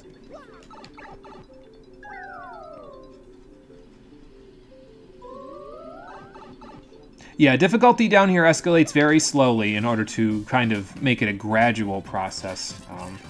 So that it's not like... Basically, you can come to the pit to do training at different points in the game if you really want to. And it's not a bad way to train yourself up, either. So, yeah, and like you can come back in between chapters if you need levels or anything like that, but I'm not really keen on it because it's like, we're strong enough just from doing the other stuff that you can do in the game. It's kind of like Ni no Kuni. You never need to grind in Ni no Kuni as long as you do most of the side quests. You don't need to do all of them, but there's like errands that you can do in between each major set piece. And it takes like, you know, an hour, maybe an hour and a half to do all of them in between each set piece, and then you go to do the set piece. It takes like 3 to 4 hours. So it's like 3 to 4 hours and then an hour of side quests, and it just kind of cycles like that through the whole game. So... that would be a Boo. It's everyone's favorite ghost. Well, most everyone. Not yours, though. Max HP is 7, attack is 3, defense is 0. It's nothing to write home about on the attack side, but it can turn invisible. If it turns invisible, we won't be able to hit it. So beat it while you can see it. Boos are kind of cute, but I sure wouldn't want to meet one in a dark alley. If I ran into one in the bathroom in the middle of the night, I don't need to know what you'd do about that. Well, never you mind what I'd do. Yeah, thank you. I didn't need to know that, so... let's see. More testing with Super Hammer? I think more testing with Super Hammer. See, it didn't do 3 that time, though. It might be specifically Pokies, actually, that it does that for, but I'm not sure. He looks so sad. Oh good, the Boos made themselves invisible. But yeah, if you guard these guys, they look very sad and dejected, and then they walk back to their spot. If you don't guard them, they could steal your items, though, so, Actually, no, these guys are just the regular bandits. They only steal coins. Big bandits can steal your items in addition to stealing your coins, so, be careful if you're fighting big bandits. They suck, so...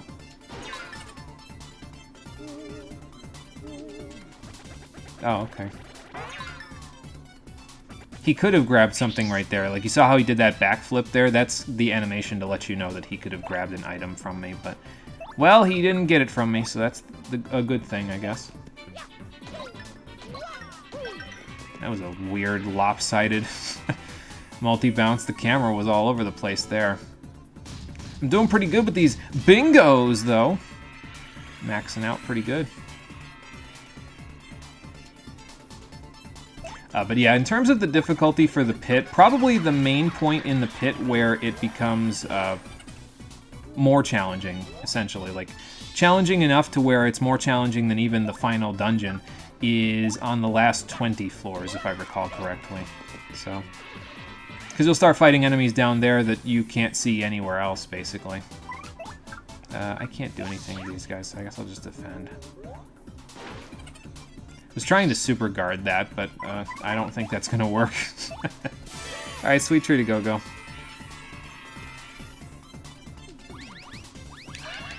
I missed 2 FP, but that's not good. I was going to say, I think I missed 3. Yeah, I did miss 3.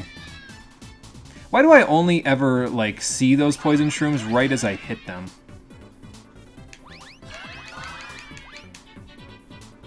Oh well. We got it all back, so that's a good thing. No tactics. Head bonk.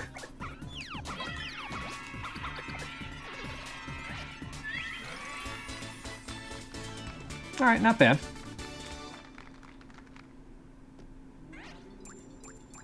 And now we should get to go further down. Get our 1 SP back very quickly.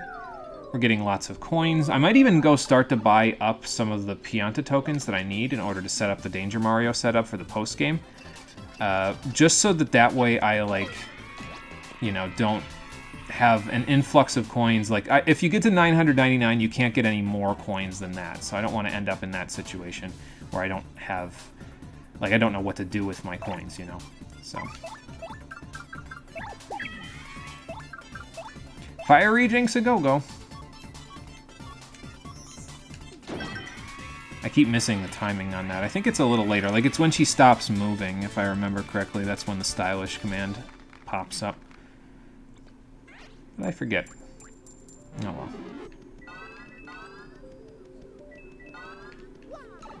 Flower Finder is super good, actually. From my own just playing around with it in this particular playthrough, it's been a pretty solid investment.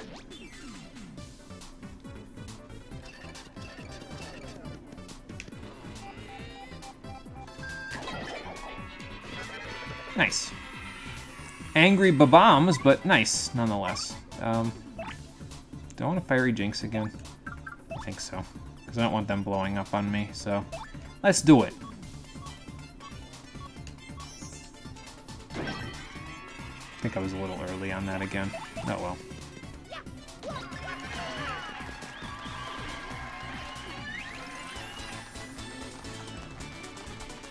Let's see our drop frames, shall we? Well, we're up in the 2400 range now, which is, that's a lot, but...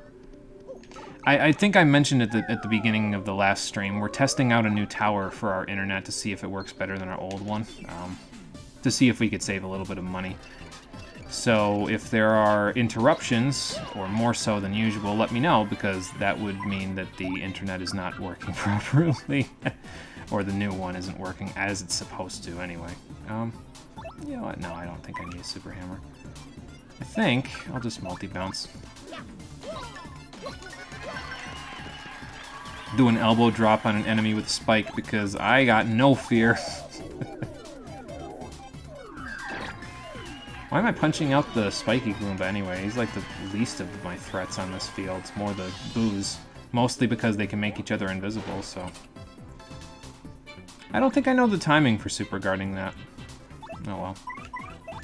I'll do another Sweet Treat. I could just use an item, to be honest. That might be a little better, because then I could, you know... I don't have to keep stopping to do this animation. It takes 20 seconds each time.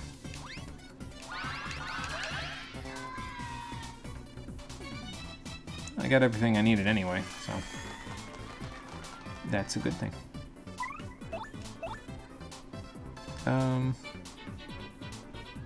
think Bobbery can hit this bomb, right? You can also do this. That's a very controlled explosion you got there, Bobbery. It's very technical of you. Well, he's an old bomb, so he probably knows all the tricks. I mean, if you want to waste your turn being invisible on just floating, that's fine too, I guess.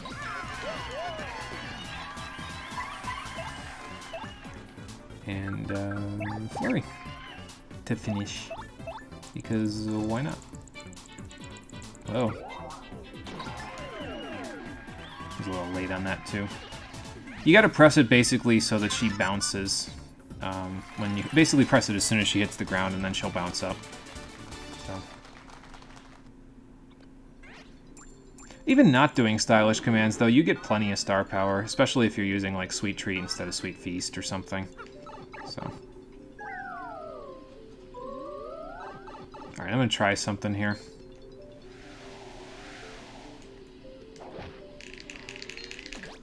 Okay. I wasn't sure if I'd have enough time to do that, but it worked out, so. Very nice. Now that's how you start a battle. As a matter of fact, I liked it so much, let's do it again.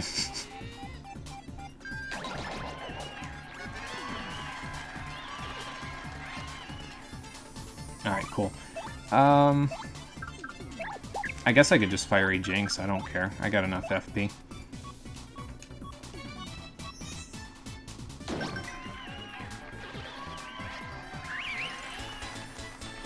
And we'll get even more of it back pretty soon.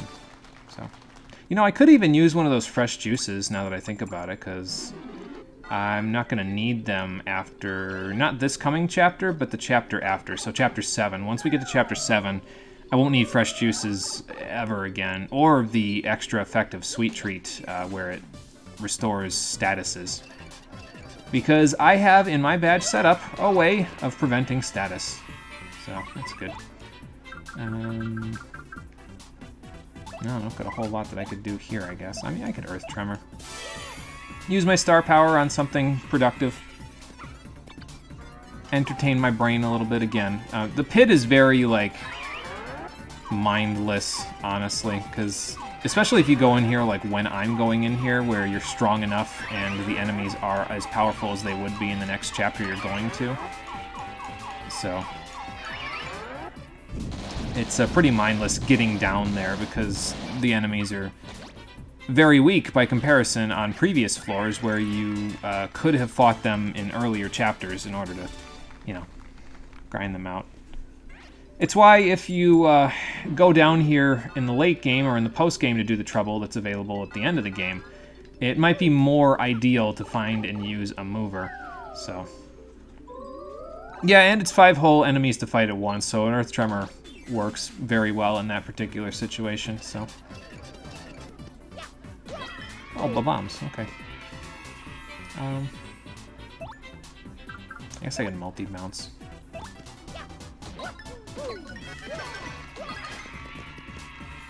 So now the bombs are angry. I mean, Koops can take care of them, so... With Power Shell, that is. And he won't get blown up while he's at it. I don't think he will, anyway. I guess I can find out for science. Nope, doesn't get blown up. Good.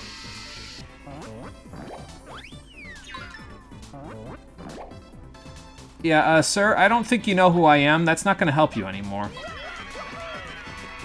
Oh, it even knocks it out of his hand so your partners can fight him afterwards without having to worry about spikes. That's cool. I didn't know that. I usually don't fight a whole lot of Lakitus in case it wasn't immediately obvious there. Lakitu, Lakichu? I don't know, I've said both, although I guess if it was Lakichu, it would be more like C-H-U rather than T-U, you know? So. Nice. That's a Dizzy Dial and a Mini Mr. Mini on a 7 HP enemy. That spooks me a little bit, I'll be honest. I think I'm gonna Art Attack. Build our star power up after this. There's a draw around him. Not quite going to get the whole damage, especially if I do that, but that's okay. My circles are very lopsided, as it turns out, but then again, they don't have to be good because they're more like rounded rectangles, so... But yeah, when they got all those items like that, it's probably in your best interest to not mess around with them. And again, it gives me an excuse to use other stuff to build my star power back up. Excuse me. Okay, well, we're already at floor 30, so that's good. We are, as it turns out, more than halfway there now. And in the floor 30 chest, we get Zap Tap. This gives you the same effect as a Volt Shroom indefinitely. You're electrified. If enemies touch you, they take damage. Fuzzies are no longer an issue. So if you wanted to get this before Chapter 5, it would probably make Fuzzies a lot easier. But it also allows you to jump on enemies that are themselves electrified. So like any variations on those Dark Puffs that we fought in Boggly Woods, once they electrify themselves, you can jump on them and you'll be fine. The reason why I'm not a big fan of it is because there aren't any enemies that are naturally electrified, from my understanding in this game. So they become that way if you let them, but usually with smart status effect placement, you can just avoid that. It's not like Ice Power where there are naturally enemies on fire to start with, or Spike Shield where they naturally have spikes. Zap Tap just doesn't quite have the same effect. Volt Shrooms are pretty good, it's just they're not as good, I think, as they could be if, like, let's say that badge was 1 BP instead of 3. It would probably work pretty good then. You popped a Rad-X and just chugged from a river for water. No, that's fine. I mean, you can do that for sure in Fallout 4 when you've got, got the Rad-X going. That's all you need, really. Let's have Goombella do a tattle on the Dark Koopa. Cool. We'll get the Parabuzzy out of the air in a minute after that, so. That's the Dark Koopa. Lives in dark places that light never reaches, like down here. Max HP is 8, attack is 4, defense is 2, so he's a little stronger than a normal Koopa. But yeah, like she said, a bit tougher than a regular Koopa, so you won't be able to beat it easily. But it does have the same weakness as a regular Koopa. Flip it over, and it's helpless. Why do you think you need sunglasses down here anyway? What's the point? That was what I was gonna say. I don't know if we'll ever find out. It's one of nature's mysteries, Goombella. Oh well. Just put the little guy on his back. I got this super guard down for these Koopas. I almost had the super guard down for that guy, but well. The game wouldn't allow me to. That's okay, though. Yeah, I'll just do this. It's fine. Get a little damage going. And put this guy on his back again as well. He's got that slow shroom, so we gotta incapacitate him just a little. Oh, okay. I always try to do super guard timing for the person in front. So like, I'm always, when they do that, I always press the super guard for, since Goombella's in front, I'd press it for her. So if they go in the back, I end up just whiffing completely, but you know, it's fine. And how about a multi-bounce here? Oh, good, some mist. That's fine. I think I was gonna say, I think I've got about 3 now, so that's good. Well, let's just try doing a regular jump, see if we miss. We did. That's fine. Just a regular head bonk, see if we miss. I think I timed the stylish right for that, I'm not sure though. Because of the mist, so. I guess it doesn't matter if he uses a slow shroom, because by the time it actually has any effect on him, he's going to be practically dead anyway, so yeah. It gives you a long time worth of regen, though. It gives it to you for 9 turns. I think if I remember right, there are multiple versions of it as well. Like, there's one that'll give you only 5 turns, but it regenerates more HP, or maybe that's for FP, I forget. There is a certain one, though, I'm pretty sure. That does something like that. More mist, really? Now you're just wasting my time. Well, good thing I hit there. Oh, hey, we got more than 1 star point out of the battle. That's nice. Alright, well, that took a little while, but I guess he didn't finish his slow shroom because I got a little bit of it back. Cool. I guess I'll hold on to that. Might come in handy. We got a meteor meal and we got a slow shroom now, though, so I probably don't need it that badly.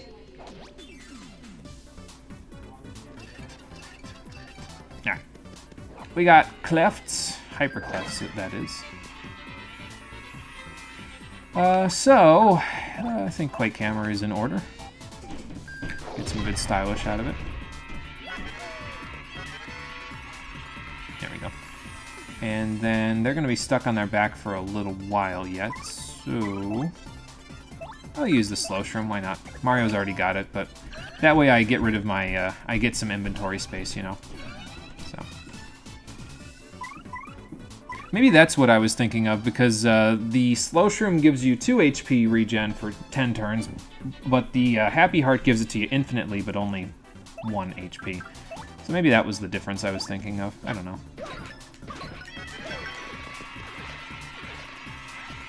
I guess it doesn't matter too much. We're slowly but surely building our way back up with star points as well from empty, so... Excuse me. That is good. And just Flower Finder by itself is keeping us pretty well set. Well, Flower Finder and Flower Saver is keeping us pretty well set on FP. Can't wait till I get Flower Saver Partner so I don't burn through all of my FP just from them, because honestly, just from them is enough to burn through a lot of it, so... Oh well. I think a multi-bounce will work pretty good against this group. Yeah, because that'll put them on their backs, that'll put you on your back. I can start working you over. Again, doing pretty good with these bingos. Getting my FP back, no problem. Might not even need an item at the rate I'm going. Uh-huh. Don't think so. I know your game. Oh, okay. I didn't quite time the super guard correctly there, but that's okay. I guess since he's gonna pop up this turn, I might as well get rid of the Buzzy Beetle, and then I can take care of these guys one at a time. Or I could just, you know, not do that. Yeah, Rally Wink won't work, so... Or I could miss the timing completely on that. That's no good. Oh boy. Alright. Let's get rid of the Buzzy Beetles, then we'll get rid of the Koopas. How about that? The shady Koopas, that is.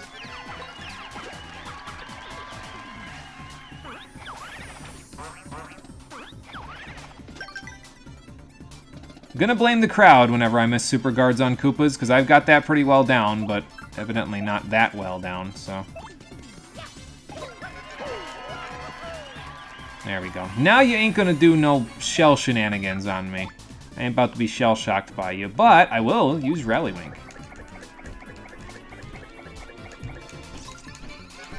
Very nice.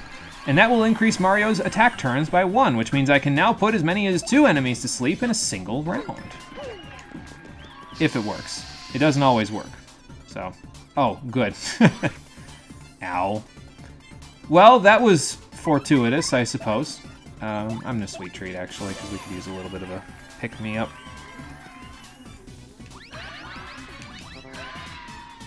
At least I got Goombella a couple of HP that way.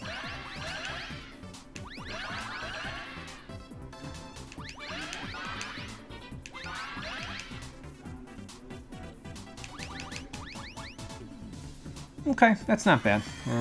Not quite topped off, but I'll take it. Let's see, Sleep and Frozen. I guess we'll just take care of this guy, because he's, Oh, and it woke him up. Okay, good. Good for you, waking up just in time for your demise. Cool.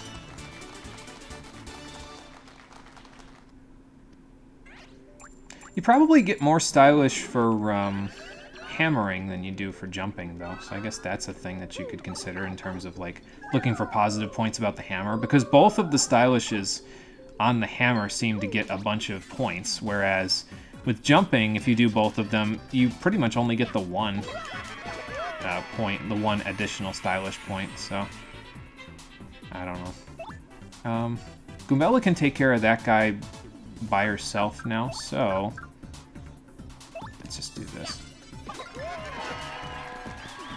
There we go. And then take care of the guy with the earthquake? Yeah, might as well.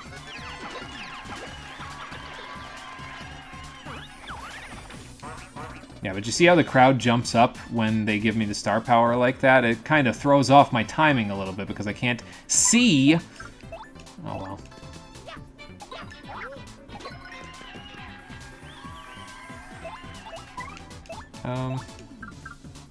Yeah, Flurry can do the 4 damage that we need for this guy. As long as I hit this properly. There we go. Very good. Very good, very good. Now,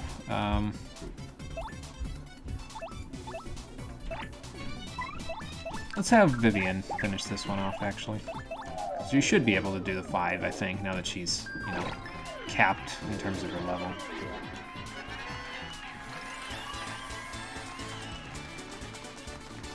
Cool. Lots of rewards as well. Some hearts, some flowers, almost tapped off. We are at level 35 now that we've moved down a floor. So this is actually going a lot faster than I expected it to. Like, I was thinking this would take until, you know, 7:30 to finish this entire section off. So we may get further than I thought today. We'll see.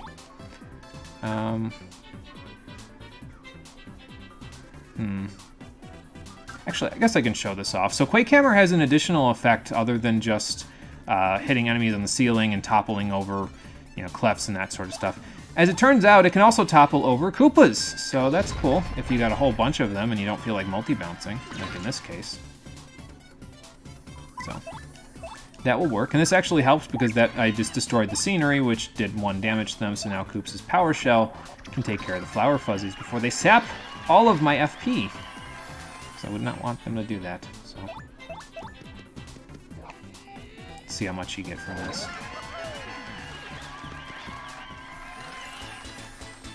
Yeah, that's quite a lot. I think that was a little more than 2 stylishes from jumps, but I could be wrong.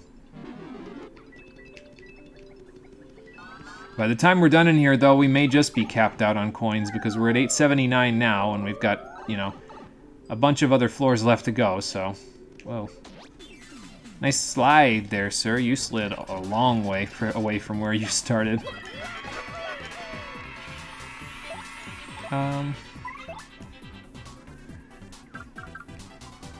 Yeah, I guess I can Quake Hammer, because it might destroy the scenery again, which will allow me to, you know, deal the extra damage that we did before. It did not. Oh, it did. There you go. And actually, oh, jeez, man, everything's getting destroyed. Quake Hammer, you're too strong. Too much damage to the scenery. Gonna have to pay for that later, but oh well. The point was to weaken the Flower Fuzzies enough to where Koops' Power Shell could finish them off. That was what I was doing there. In case you were wondering.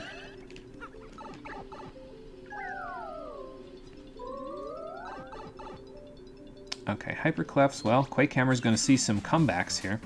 But you see what I mean about Quake Hammer? It's just, it's useful in so many situations. That's why I usually don't take it off, even though it doesn't do that much damage, you know? It just has so many situational uses.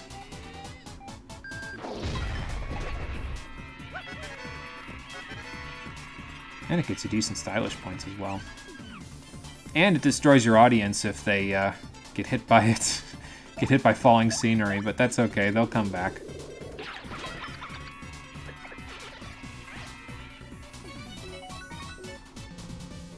I don't really need the star power, so I guess I'll just do that. Alright, let's lay on the normal attacks, because we could use a little bit of an FP boost, now that I've, you know, got 12 out of 20. So. I think Koops is definitely going to be the next partner that I upgrade, though, out of all of them. He's, like I said, at this point, 15 HP. Even with the 1 innate defense, it just isn't cutting it anymore. Especially the further along you get in the game, the worse it's going to get for him, because that 1 innate defense doesn't really help when the enemies start using piercing attacks more often.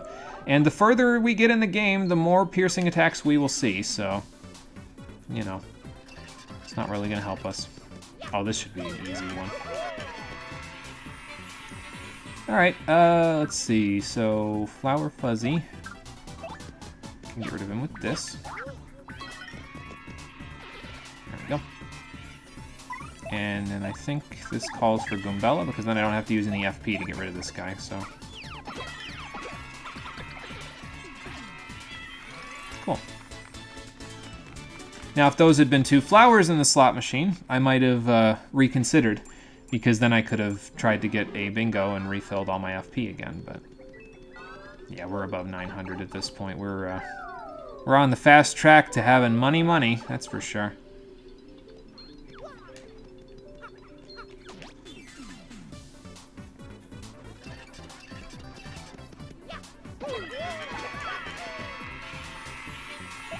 Let's see. How about we Sleepy Stomp this one? I'm not really worried about the Parabuzzy, honestly. Okay, that didn't work. That's okay. We can probably figure that out. Let's get rid of one of them so that there's less bullshit coming my way this turn. Haha, gotcha. And I got you that time too, even though I was actually late on the timing for Mario, but if it works, it works, so.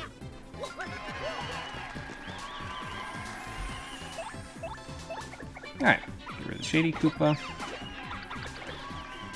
Take care of the Buzzy Beetle.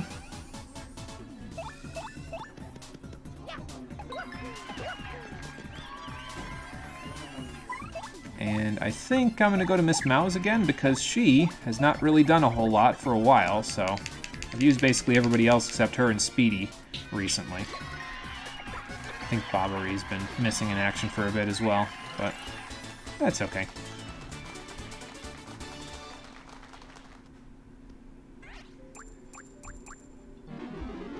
Miss Mouse might be pretty good, actually, against the boss of the next chapter, now that I think about it, because of her piercing. I think if I remember right, the boss of the next chapter has some innate defense, so... Oh, good. We're at another chest. Let's see what we got in this one. A Pity Flower Badge. When Mario takes damage, it gives you 1 FP back. And it's occasional, so it's like, you know, kind of similar. I think it has better odds than Pretty Lucky activating, but...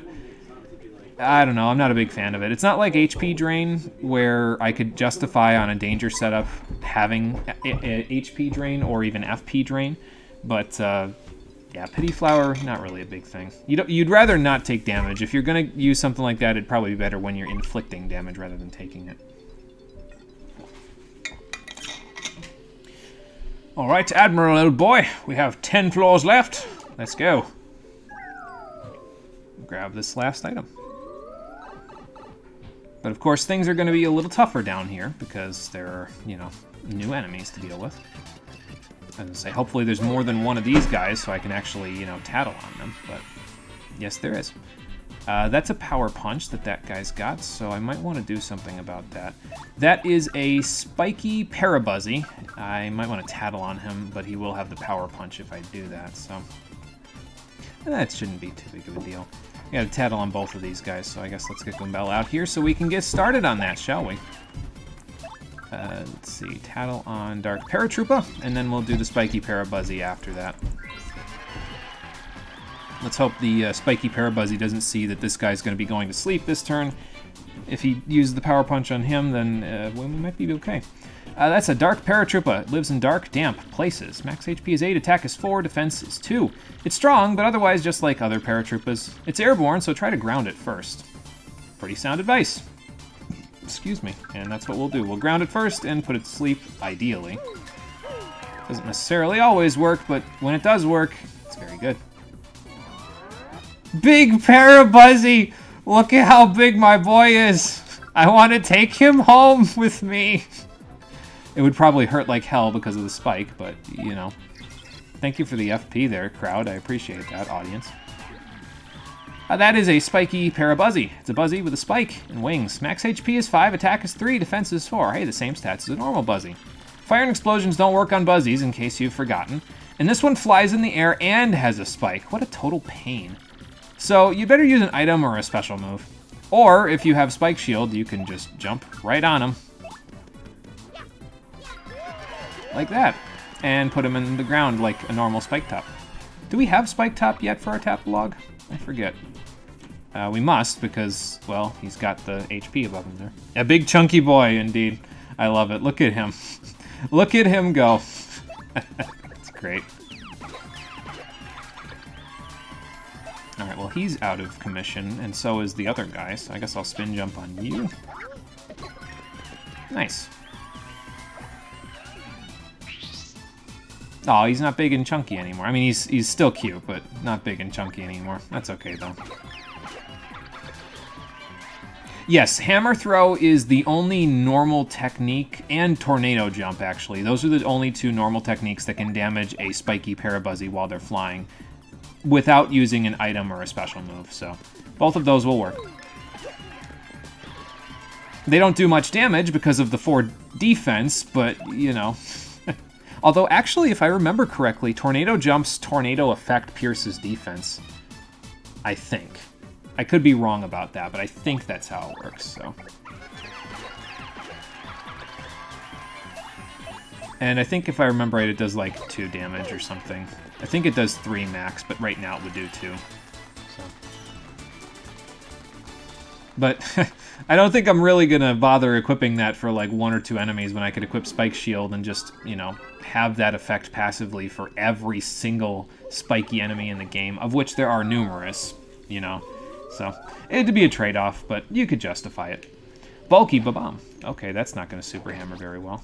Okay, I'll just regular hammer then. I was trying to get away from him so I could super hammer him, but oh well. This works. And we can actually take care of this guy right now. There you go. That's 2 poison mushrooms. I don't like that at all. Okay, let's see here. Huh. How do I do this without killing myself? I could wait until the next turn and do an Earth Tremor? Does Vivian just kill him with Fiery Jinx? I would think so. Well, yeah, let's just try it. There it is. Ow. Well, we killed him and got hurt a little bit, but it's a lot better than getting your HP, FP halved, all of your star power taken away, and your entire audience gone. Because I believe that is what happens when you get 3 poison mushrooms, and I did not want to mess with that so close to the end. We're on level 42, so yeah. Not a big fan of the idea. There we go. If you can super hammer before a fight, it's always a good idea because it gets all that chunky AoE damage off on the enemies, so. It doesn't work on the flying enemies, but, you know, it works pretty well on everything else. Obviously, don't use Fiery Jinx here because, yeah, that wouldn't work out. I believe not only do they regenerate HP when you use Fiery Jinx on them, they also spawn a separate lava bubble if you do that. So, yeah, don't do that. Oh, good, they're all max HP. Good. Oh, let's bomb them. I think if I remember right, bombs defeat these guys instantly, so. I don't know, it just did a buttload of damage. That works too. So. And, we'll just stick to normal stuff for now. Get some FP back at the end of the battle. Not quite get a bingo off of that. I think I was 1 off. I think the mushroom is the first one in the list there. But that's okay. Deep breaths, MCR, deep breaths. We're almost there. Hell, if I got a mover now, I might even... No, I think I'd want to do this part legit first instead of paying the mover. We'll pay the mover in the post-game when I'm a little more strapped for time. I'll take the Fire Flower because I got an extra inventory space. Ooh, fancy, gross, poison-looking Pokey. Let's see. Oh, no, you know what might have caused it to do 3? First of all, it might just be Pokies, but second of all, it might have been Spike Shield, too, causing us to do 3 with the Super Hammer. But again, maybe I'm just delusional. I don't know. Maybe I saw something that I didn't actually see. I don't know. Let's find out. Nope, definitely didn't see something I didn't see because that Poison Pokey took 3 as well. Maybe they're weak to hammers. Maybe that's what it is. I don't know how that works. I didn't even know an enemy could be weak to a specific physical element other than, you know, ice, but whatever. I'm confused as always. That's a poison pokey, as you probably guessed. It's a poisonous pokey. Max HP is 8, attack is 4, defense is 0. If you get poisoned, your HP will slowly drain, so you may want to avoid that. I'm sure you can see this, but they have spines all over, so don't touch them unless you have Spike Shield. They may be smiling, but that doesn't mean they're happy to see you. Fair enough. Ow. Ow. Ow. I messed up every super guard timing on that one. It's okay. It's like that guy in Jak and Daxter. Oh, okay. Well, he missed, so that at least is good. It's like that one guy in Jak and Daxter where he's like, "You missed 20 pounds of good fish, and I'm gonna take me net from ye." Well, I missed 20 pounds of good super guards, so... This is a spike top. I thought we had this guy already, but apparently we don't. It's a Buzzy Beetle with a spike on its back. Max HP is 5, attack is 3, defense is 4. Like other Buzzies, fire and explosions have absolutely no effect on it, but you can flip it over to drop its defense to 0. I'm sure you know this already, but try not to jump on it. That spike hurts. Don't worry about me. I got that on lock, so... Ow. I don't have that on lock, though. And now that Pokey is very, very confused and lost and has nothing that he can do now. Actually, I think he can still... Yeah, it's not really anything substantial, I guess. Power Shell, go. Gotta get Goombella's HP back up. We'll do that next battle. I don't need a stylish yet. Ooh, there's some extra star points. Man, 12 of them for one? Probably because these are enemies that we'll be fighting in the next chapter, basically. Like, I don't know if the Poison Pokey makes an appearance in the next chapter, but I know the Spike Tops and Spiky Parabuzzies definitely do, so they'll get us some good experience that way. You know what I might do, actually? Might use the, well, the Zest Cookie would only work on one of us, I guess. So... I use it on me. Sorry, Goombella, I think I need this a little more than you do. Because your HP bar is basically the HP bar of all of my partners at once, so... We'll heal you eventually, but... Yeah, I got a cake mix and a gradual syrup in storage, so if I use a cookie now, it's not a big deal, you know? Of course, that fire flower isn't going to do me a whole lot of good if none of the enemies in here can be even damaged by fire. That doesn't really help. But oh well.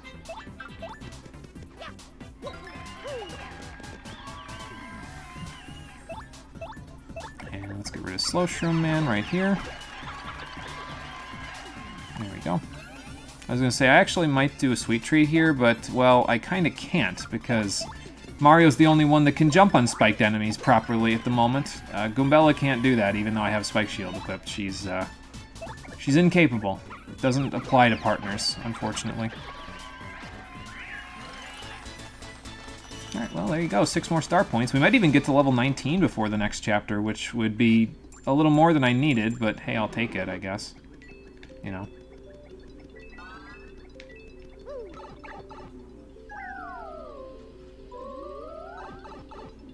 Alright, I think this is level 46, so we're close. Getting closer. Haha! Why did you leave? I super guarded! Did you hear that? They jumped out of the arena. They were like, ran away from me. Like, come on now. I super guarded, guys. That's like... I would stick around if I saw somebody super guard like that on somebody that got a first strike. Come on now. Oh well. I can't control what people like and don't like, I suppose. But I can multi-bounce on these guys and knock them flat on their asses. There you go. Oh, almost. Would have been nice here too, but oh well. Alright, so let's just knock you over so you don't become a problem this turn, and then we'll just take these guys out a little at a time.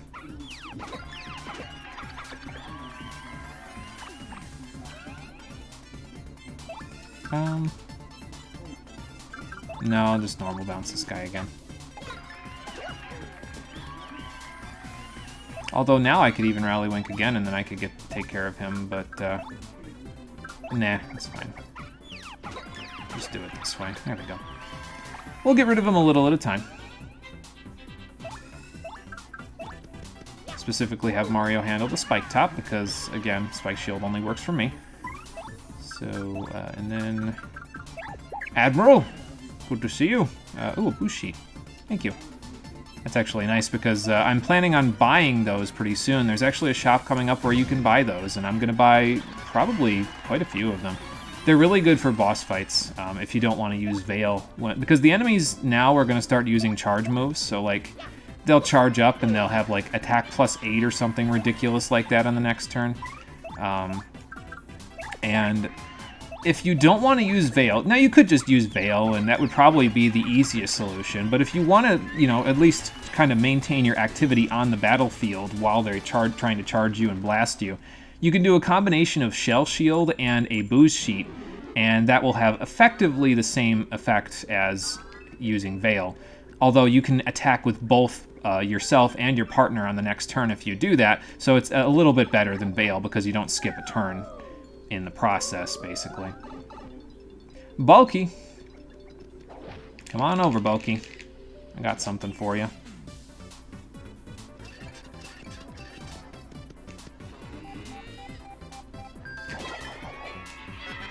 Nice. Alright, let's see here. Yeah, I'm just gonna normal hammer, it's fine. We'll get Miss Mouse out here because when enemies have defense, use Miss Mouse.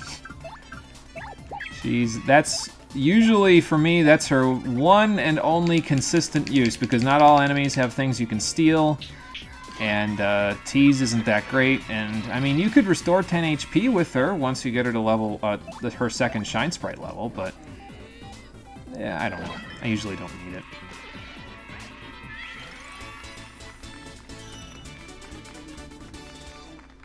Still, I try to use as many of the partners as I can because, I mean, I got all of them. I might as well, you know? Alright, let's keep going. Only a couple more floors left, if I remember correctly. I think this is 48. That might not do enough damage, though. Because I didn't fully charge it before using it, but let's see. Nope, it did definitely enough damage. Alright, then. I will take that. Bomb. This might be dangerous because these guys could definitely light Bobbery's fire, considering, you know, they're lava bubbles, but no, it was too early. You can super guard that, and it's actually kind of funny because they're trying to burn and explode you, and then you're just like, nope, super guard.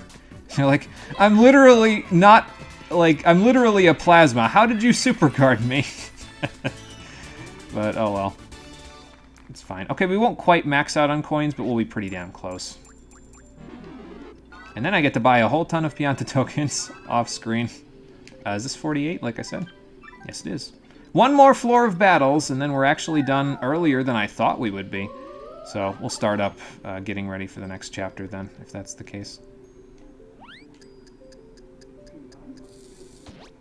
Haha.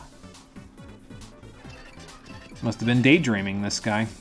Oh, this is a little bit of a tough battle, actually. That's okay. We'll make it work.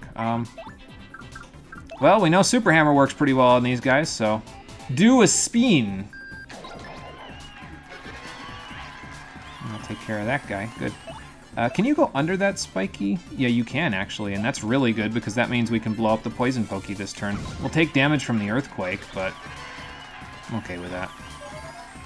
I mean, look at all the HP I have. It's fine. I don't think you can guard items, incidentally. So, I guess you could try it, but I don't think it's possible. So, let's see here. So, I might Sleepy Stomp, Rallywink, Sleepy Stomp, actually. Wow, they look a lot less cute when they're sleeping. They sleep with their eyes open? Man. I know that's a thing that happens with people, like your eyes don't fully close when you fall asleep, but it changes things a little bit for the spiky Parapussies in my mind of just being these cute little creatures that can do no wrong.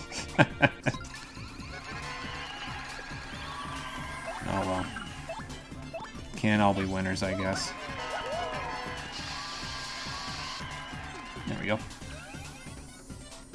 Alright, so now we should be able to take care of these guys without too many problems because they're both sleeping.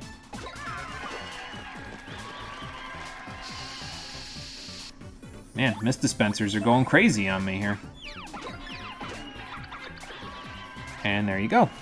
Easy as that. Pit of 50 trials completed. Again, this is a far easier challenge than trying to do the whole entire pit, but, you know, it's fine. We'll go rest at the inn, and then we'll be good to go to start the next chapter. Nice thing about this, by the way, is that we are right next to the, not the pit, the 1,000-year door. So as soon as we leave here, we can just go straight there and put the thing in and get a quick teleport out of here. But first, since we're at level 50, let's get what I came here for, shall we? Because at level 50, you get a strange sack. Gross. But it increases your inventory space to 20 items. Awesome. Oh, I don't get a Toadette Primer Dimension tutorial to tell me I now have double the inventory space. That's a bit of a ripoff. But yeah, so now our inventory problems are a thing of the past because, well, once you use it, actually I think you have to use it first, right? Or maybe you don't. Maybe you have to bring it somewhere because I don't currently have, I mean I have 10, but I don't have 20. I forget how it works, but the point of the matter is we now have access to that so we can carry 20 items if we want to carry 20 items, so. Cool. I'm going to hit this up, even though we're not going to go down there, like, at all. But instead of going down there, we're going to head back to the entrance. The enemies that are down there from here are, like, later in Chapter 6 and in Chapter 7 in terms of enemies that you can fight. So, yeah, they're not too bad. We could handle them now, but I'm not going to. Probably ever on the stream. I might do it myself later, but not on the stream. So, hey, how you guys doing? Yes, he is. Ah, no trouble. Don't worry about it. It's only the 18th floor. Yeah, take care of your son. That's the important thing. That's the idea. Give him a good example.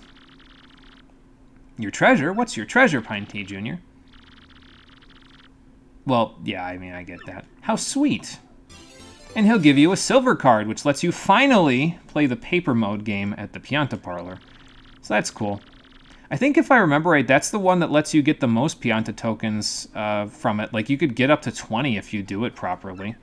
And you pay 10 to play it, so you're always getting a net profit of 10 if you do it the right way. So, it's pretty good. There are 2 more cards that you'll be able to get, not silver cards, but 2 more cards that you can get in order to play the more games at the parlor, but we don't have access to those just yet, so...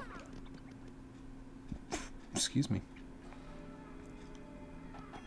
Alright, well, now that we made it out of there relatively unscathed, let's let this crystal star go back to the 1,000-year door, and then we'll see what Professor Frankly has to say about the rest of our business here. And figuring out how the hell we're going to get to the next one. Off you go, Sapphire Crystal Star. 5 down, 2 to go.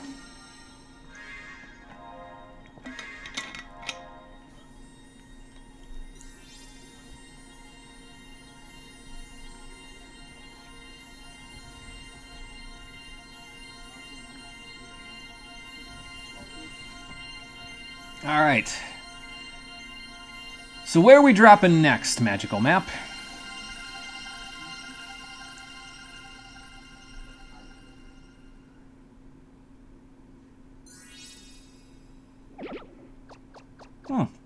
Fancy city. At the end of the train tracks, as it turns out. Cool looking museum. And another crystal star. I believe that's the Garnet crystal star, if I remember correctly. Like, we got gold, silver, ruby, sapphire, and emerald so far. Then there's Garnet, and then there's the last one, which we haven't seen yet. Although I could have sworn the one from Glitz Pit was topaz, but what do I know, right? I ain't a gemsmith. I'm only a goldsmith in Final Fantasy XIV. I don't know enough about that in real life. All right, Admiral, let's go introduce you to Professor Frankly, even though you live next door to him for a little bit now, but you haven't kind of come out of your house at all, so let's see what he has to say. Good news, everyone! Oh, it's in Poshley Heights. Well, that place sounds rather nice, actually. Very posh. So where's Poshley Heights? Well, yeah, that's actually true. It's a very high-end society place, so... And there is a shrine to the stars called Poshley Sanctum, and it's distinctly possible that one of their headpieces is a crystal star. Oh, wow. That's refreshing. A lot easier than getting stranded on a deserted island, almost deserted, like we did in the last chapter, eh, Bobbery? Oh, okay, cool. We get to go on the Excess Express. So after all the trouble we had in the last chapter, we get to take it easy, stretch our legs, go first class or whatever class we end up taking on a luxurious steam engine excursion, walk through the glistening golden streets of Poshley Heights, head into Poshley Sanctum, take a tour, grab a crystal star. No fighting, no enemies, nothing. This is gonna be cake. Yeah, I mean, it's good, you know. Every now and then it's nice to take a break from all the hard hero work and, you know, go from there. You just got back and your double-clicking mouse tried to get you to unfollow you. Oh, no. Traitor! The mouse is a traitor! Kill him! Also, you are Bach. Nice. So when do you get to be Mozart? Yeah, that's probably true. How are we going to get a ticket? Am I going to have to go see Don Pianta again? Oh, boy. Yeah, of course we are.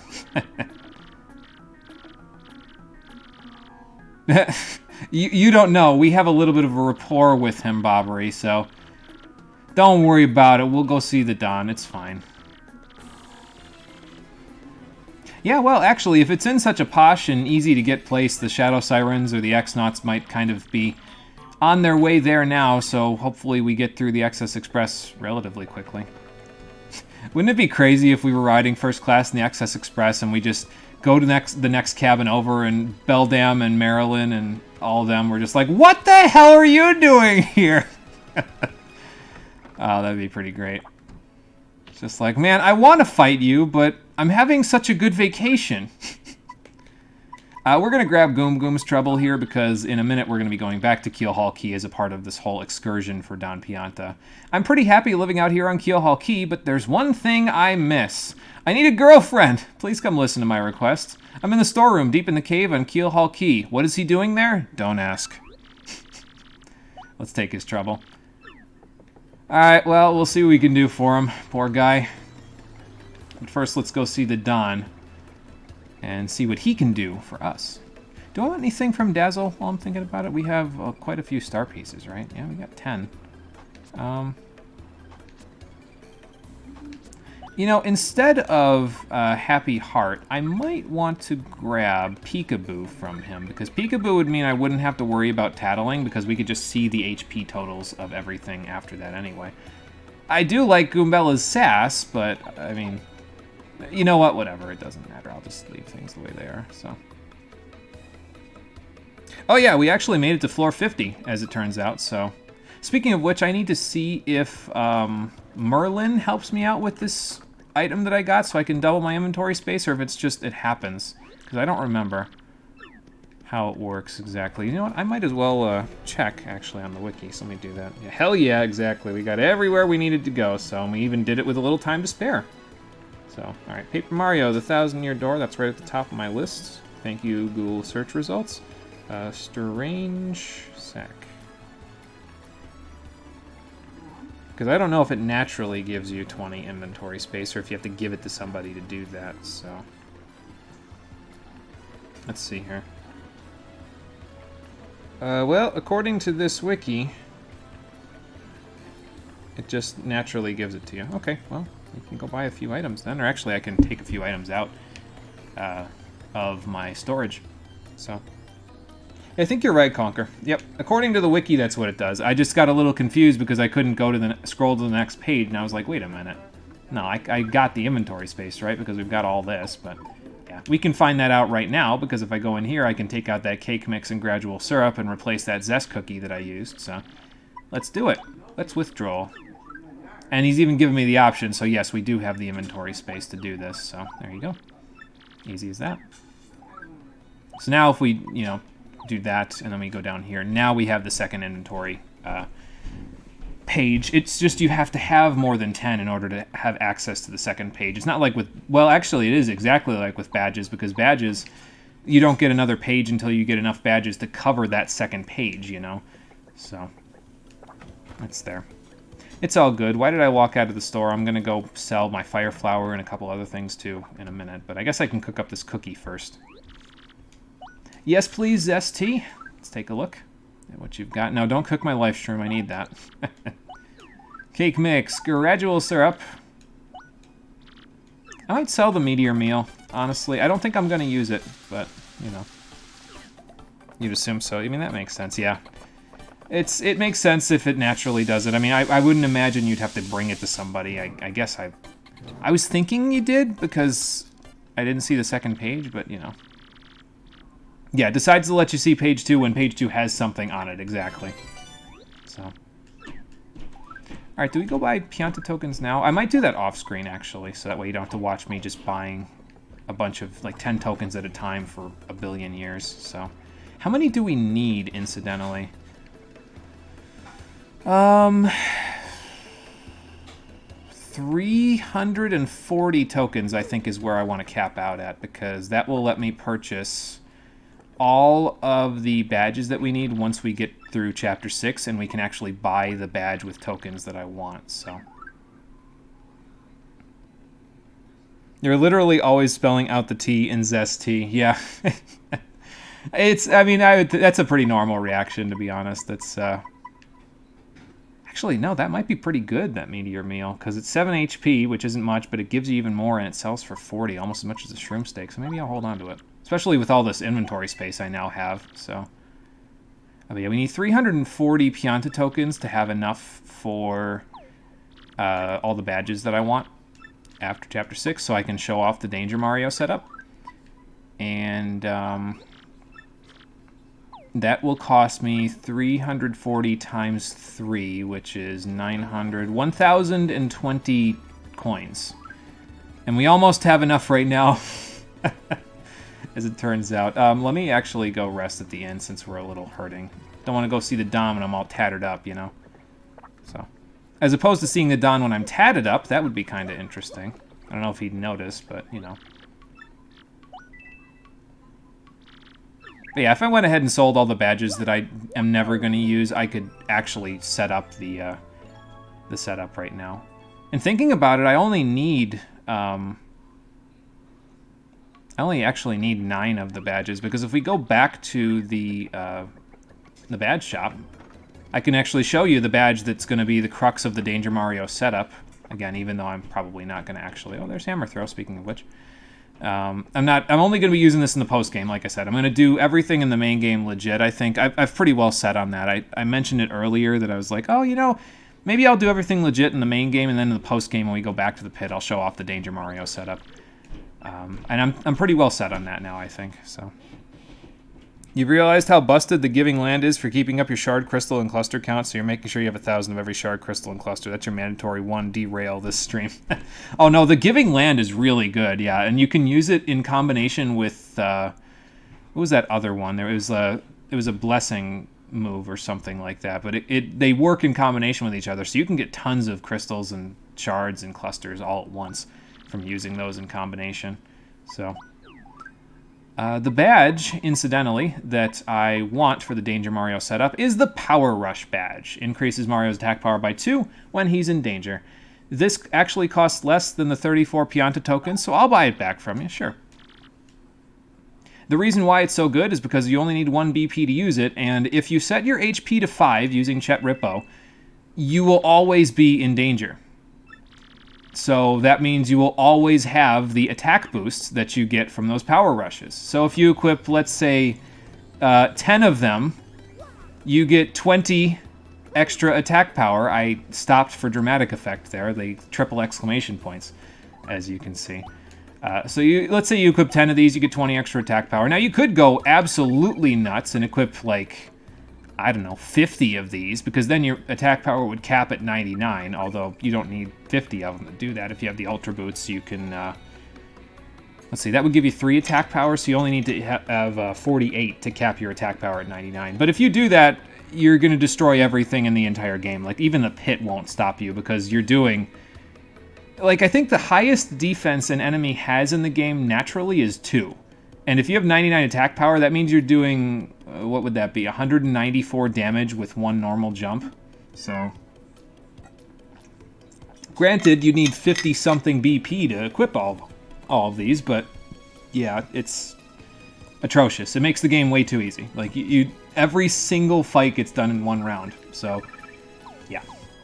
Not going to use it, but I'm going to keep it so that I can show off a not quite so busted, but still pretty damn busted setup where I equip like 10 of them. So, yeah, it's 12's bounty. That's what it is. Yeah, it is. It's busted. So, imagine having more than 2k of every crafting elemental stuff. I can only see that ever happening for me if I bought them off the market board, to be honest. So I don't think I could do it just from collecting over and over again. I mean, I do crafting as much as the next guy. Well, maybe not, but... I like to craft as much as the next guy, but I don't know if I can... if I'd ever need that many, you know. So... Alright, let's see the Don and see what he needs. Oh, Don, are you okay? He looks a little under the weather. He didn't catch COVID, did he? What happened? Oh, he's just sick with loneliness because his daughter's been, you know, around forever and he doesn't know what to do with himself. That sucks. You guys got to pick up the pieces and move along without them. Let them live their lives, but... Excuse me.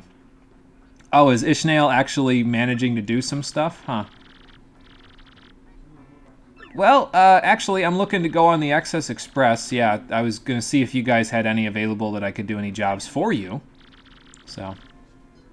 Yeah, it is a bit of a rolling wingding now, isn't it? Or, dat rolling wingding? That thing. Uh-oh. Okay, so how do I talk to the boss if he's, a little incapacitated? Yeah, why buy them? What is the community? I mean... Like I said, I don't think I could ever need that many, so... Usually what I do is, if I need them, I will just go gather the amount that I need, and then I'll just use them for crafting, you know? Which usually I don't do too much crafting all at once, so... It's never really a big problem for me in terms of the amount that I need, so... Especially if you're doing, like, Beast Tribe quests, because they give you some crystals anyway, at least some of them did. So, I think that was what happened, if I remember right. It's been a little while. I haven't played the game in like 6 months at this point, so... Well, now that you mention it, I do know where they are. Yeah, those two from Keelhaul Key. Yep. Well... Yes, Frankie and Francesca are trying to make a life for themselves in Keelhaul Key, so... Yep. No, I don't need you to turn me into confetti. I have plenty of that for the stage. So. I could tell her that her father is sick with worry for her. Yeah, I getcha. Okay, sounds like a deal. Take a hike, bub. Nah, it's fine. We did work for them before and it worked out, so let's see if it works out for us again. Don't worry, I won't screw this up. You gathered 2,100 Thunder Crystals to avoid buying them, and this was pre-Shadowbringer, so no giving land for you, yeah, so you didn't quite have all the fancy tricks to make it really easy to get that stuff. I feel you, though. When I gathered up a whole bunch of the Earth Shards and Crystals I needed for leatherworking and stuff, I did that before Shadowbringers as well, so I mean, it's a little legwork, but it's not too bad, you know. Just takes a little while. If you're doing something else, like if you need materials for something else, which as it turns out at that point I was gathering up money to buy my house, if I remember correctly, so I was doing it like either in the end of Stormblood era or during the Shadowbringers era, so it wasn't like I didn't have a lot of good stuff for it, but I had enough to get by, so yeah, 4 or 5 hours, and you could spread that out, you know what I mean? Like I spread it out myself when I was doing it, because I was spreading it out for like maybe 20 minutes, half an hour a day of gathering up, and literally the reason why I could buy my house back when I did was because I sold granite. Apparently granite was a hot commodity on the market board in Goblin for some godforsaken reason, but it sold like hotcakes and it let me afford a house. I literally sold people pet rocks and it allowed me to afford a house, so that was funny. For all those and 1,500 water crystals, and gathering is kind of calming, so no big downside. Yes, exactly, and it's very meditative as well, so it's pretty good. I like it. You did it all at once to make 300 crafts worth of cordials. Okay, gotcha. Yeah, that it's a lot of cordials, but it would actually help you out in terms of, you know, being able to gather a little more, because then you could restore yourself up and refresh yourself so that you're just good enough to keep gathering. But will we be able to refresh the Don by finding Francesca and Frankie? And will he be able to get us a ticket to the Swanky Excess Express? Find out on the next episode of Paper Mario: The Thousand-Year Door, the Stream Edition. Just seemed like a good place to end, by the way. It was a good, it was a good spot. But yeah, that'll be happening on Friday at 4:30 p.m. Eastern Standard Time. Yes, fix the Don, get indebted to the Mafia. Don't you worry, we will do so. And then he will do a favor for me. I will be the Godfather. We'll be waiting until Friday to do that. Thank you for watching, everybody. I appreciate you coming out to Twitch and YouTube to check out the stream. And I'll see all of you on the next one, which, as I said, will be on Friday. Until then, everybody, take care and have a good one. I actually ended here because I remembered what's going to happen when we go talk to Francesca and Frankie. And I really want that for a thumbnail, so we're gonna we're gonna wait until that happens so that we can use that for the thumbnail, because it's pretty damn funny, actually. So we'll go do that. You've used all of 49 cordials since then. It's been 3 or 4 months. Yeah, it's funny. You make a whole bunch of them thinking you're gonna need them, and then it's like, oh, okay, well, I guess I don't need them that badly. Oh well.